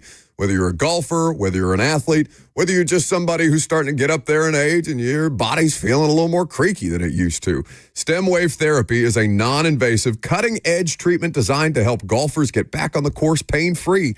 This advanced therapy uses sound waves to target and repair damaged tissue, providing natural, long-lasting relief. Now, my golf game is terrible whether I'm healthy or not, but something that's been bothering me is my shoulder. So they were able to give me some stem wave therapy to make sure that I got back up and running. My bum wing has never felt better than it does right now, and that is a credit to Burrow Chiropractic. Their expert team is dedicated to offering personalized care that caters to each individual's unique needs, and stem wave therapy is perfect for treating that chronic pain, that inflammation, and even old injuries. Plus, Burrow Chiropractic is proud to be the official chiropractic provider for Middle Tennessee football, ensuring their athletes stay in peak condition. So give them a call today at 615-410-7643. That's 615-410-7643, or visit them online at burrowchirotn.com.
Wrapping things up on a Tuesday, 615-737-1045, fueled by Hattie B's Hot Chicken. Robert Walsh, Lucas Panzica with you till 1 o'clock. Buck, back tomorrow, I guess. Yeah. Sound thrilled. No, I'm only looking forward to it because I will have someone to make fun of again. Mm-hmm. But I know that once he is back, there will also be someone to make fun of me. Yeah. Like this whole weekend, I went to vacation last week. How was your vacation? It was exceptional. One of those that you definitely don't want to come back to work. It's like, I haven't had to be responsible for anything. I've just been drunk for 3 days. You and Cheyenne went on vacation, I don't know, a couple months before that. And I remember you came back, you said, oh, amazing. Totally refreshed, ready to be back, ready to work. And it was the same time frame, only 4 to 5 days. And then you came back this morning, you said, no, I still want to be in Florida. Yeah, it was tough, man. It was tough. Only because the trip Cheyenne and I took earlier in the summer or earlier in the year was not a buddies trip. There was no drinking involved. I think we had one drink that whole trip. That was not the case in Treasure Island, where I'm here to tell you guys, I found the best dive bar in all of Florida. It is no free shout outs, but it's called Riptides. Went down there, I go to the bar, and I'm used to Nashville bars, right? Where you go up, you order a couple shots for the group, you order some drinks. It'll be $220. Yeah, right. It's like, let me pull a second mortgage out. We went down there, I go up there, I'm like, can I get 4 lemon drops, 2 beers, and 2 liquor drinks? And the guy's like, yep, that'll be $18. I said, well, I guess I'm staying here until you guys close the doors. We played darts, there was karaoke. I almost got in a bar brawl with this guy. Oh, because they wouldn't get off the darts. I don't know if you're a dart aficionado, but I like slinging them. And the rule is, if you're not playing quick, it's kind of like golf. Just let somebody else play. If you're having arguments, which is what was going on, it was a couple. They were on vacation and they were having the worst time. The girl was so mad. Every time it was her turn, she'd walk up there, throw a handful of darts. I'm like, well, you only get 3. Like she would throw all 3 in one fell swoop. Sometimes 5. Sometimes multiple darts. It just seems like hazardous at that point. So I go up to the guy and I'm like, hey, man, like we got a group of 5. Anyway, we could slide in for a game. He was You like, weren't that timid. Listen to you. I was like, hey, man, listen here, buddy. I said, is there any way we could slide in for like a game of darts? Like we could play you guys in 501 or knockout or whatever you want to play. He was like, I don't know, bro. My girl's a dartist. Oh. All she wants to do is throw darts every day. That's all she does. She's a dartist. He said this to me 3 times. I hate it. That's why I was able to commit it to memory. Dartist. Was not familiar with people playing darts to that degree. But go ahead. I'm going to look up the Urban Dictionary of dartist. If it exists. We played some great games, had a lot of fun. I missed the weather. Came back here and my head hurt instantly. So if you're going down to Florida this week, going down to Florida this summer, be prepared for a good time. Yeah, dartist, not a thing. Dartist. Just a cringy way to say that your girlfriend likes to play darts. I was offended. I'm a dartist. What do you mean? I can triple out on 10. Come on, man. Well, I'm glad you guys had a good time. I did. Man, 4 days. I mean, is that enough to call it a vacation? I think so. Really? I think so. Yeah. Is anything longer than a weekend a vacation? Because a little weekend trip, that's not a vacation. Yeah, where you get there on Friday at night, stay Saturday, not come a vacation. home. That's not a vacation. You need to take days off. Correct. For it to be a vacation. You didn't take any days off, right? You left Friday? Thursday, Friday. Oh, that's right. You were gone. Yeah, I was gone for 2 days. Literally 2 days. That's You didn't right. miss me at all. That's right. I'm sorry. Lots happened. Okay, that counts. I think 4 to 5 days, you start to get into that territory where it can be a vacation. The New York Knicks are trying to avoid going on vacation early, trying to avoid a 3-1 hole in the Eastern Conference Finals. Tonight, Game 4 in Indiana at Gainbridge Fieldhouse, 7 p.m. I think the winner of this game wins the series. That is my bold take, which is not that bold. I feel like that's the thing that everybody says when a series is 2-1, and there's a team about to either go up 3-1 or even it at 2-2. But okay, so who do you think wins tonight then? That I don't know. That I will not be bold enough. I will not be brave enough to give you that prediction, but I will be brave enough to give you the prediction that literally everybody gives when a series is at 2-1. But in all seriousness, if the Knicks are able to withstand going down 2-0 at home to win games 3 and 4 on the road, heading back to MSG, I think the Knicks take the series. If they go down 3-1, Pacers are too scrappy. I think the Pacers outlast them on the way to the NBA Finals. Hopefully not a sad bing bong for Knicks fans out there. I hope not. I think the Thunder taking a 3-1 lead yesterday, that game. Did you watch that game last night? I wasn't able to. That game was insane last night. And I saw a lot of this discourse on social media. Ban fouling up 3 at the end of games. That just brought an electric game to a screeching halt yesterday, where multiple times the Timberwolves have the ball down 3, time to get one final shot off, foul, and we're doing free throws back and forth. And it was just such an anticlimactic ending of an awesome game, 128-126. The Thunder are a game away from the NBA Finals, where they could potentially meet either the Knicks or Pacers if they can get there. So NBA Finals, NBA playoffs, I should say, have been awesome. Stanley Cup playoffs looking destined for a rematch. Depends if the Oilers can get the job done, hosting the Stars with a 2-1 series lead tonight at 7 p.m. Let's do some polls.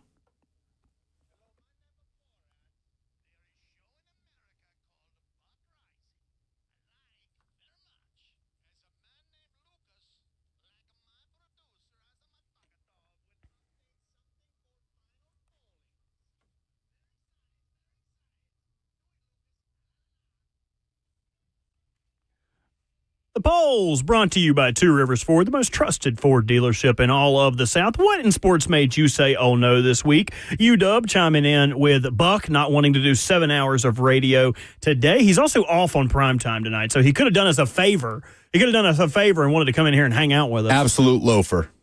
The Brian saying Lev Ass still being on the roster and D Good, Buck getting roasted for the next 3 hours. Yes, I think we did a good job with that. The Valsdad AI picture that he made of you and I is what made me say, oh no, in sports this week. I would agree with Dreadful that. to look at. Oh, it was terrible. Maybe an improvement on my end. Who is the best active coach in the SEC across major sports? Tim Corbin with 47% of the vote. Kirby Smart coming in second with 29%, and Dawn Staley with 18%. Kim Mulkey, only 4%. I love it because Kim Mulkey is the most accomplished coach on this list, but everybody hates her. And you know, most of her greatest accomplishments were outside of the SEC as the head coach at Baylor. But I'm willing to hear Tim Corbin if Vanderbilt makes that run and wins the national title this year. To me, Tim Corbin's the best active coach in the SEC across any sport. Doing it since 2007 in different eras that way, that puts you in a different category. Do you consider Titans head coach Brian Callahan to be on the hot seat for 2025? 52% of the vote says yes, 47% of the vote says no. Pretty split. Pretty split. It's an interesting thing because that pressure is there, but I don't think he's going to be popping up on those hot seat lists that we're going to get leading up to the season. Yeah, no one's going to claim that he is pre-fired like a Mike McCarthy situation. If Will Levis has a great preseason, what would you want the Titans to do with him? 75% of the audience says trade him. 24% say keep and develop him. Yeah, you're rolling with Cam Ward one way or another. Might as well get draft capital if you can. Are those the polls? Those are the polls. That's the show. We'll be back at it tomorrow, unfortunately, with Buck, Titans OTAs. Brian Callahan will speak. We'll carry that for you live at 10:15. But for now, Blaine and Zach got you covered. Cover 2 coming up next on 104.5 The Zone. See y'all.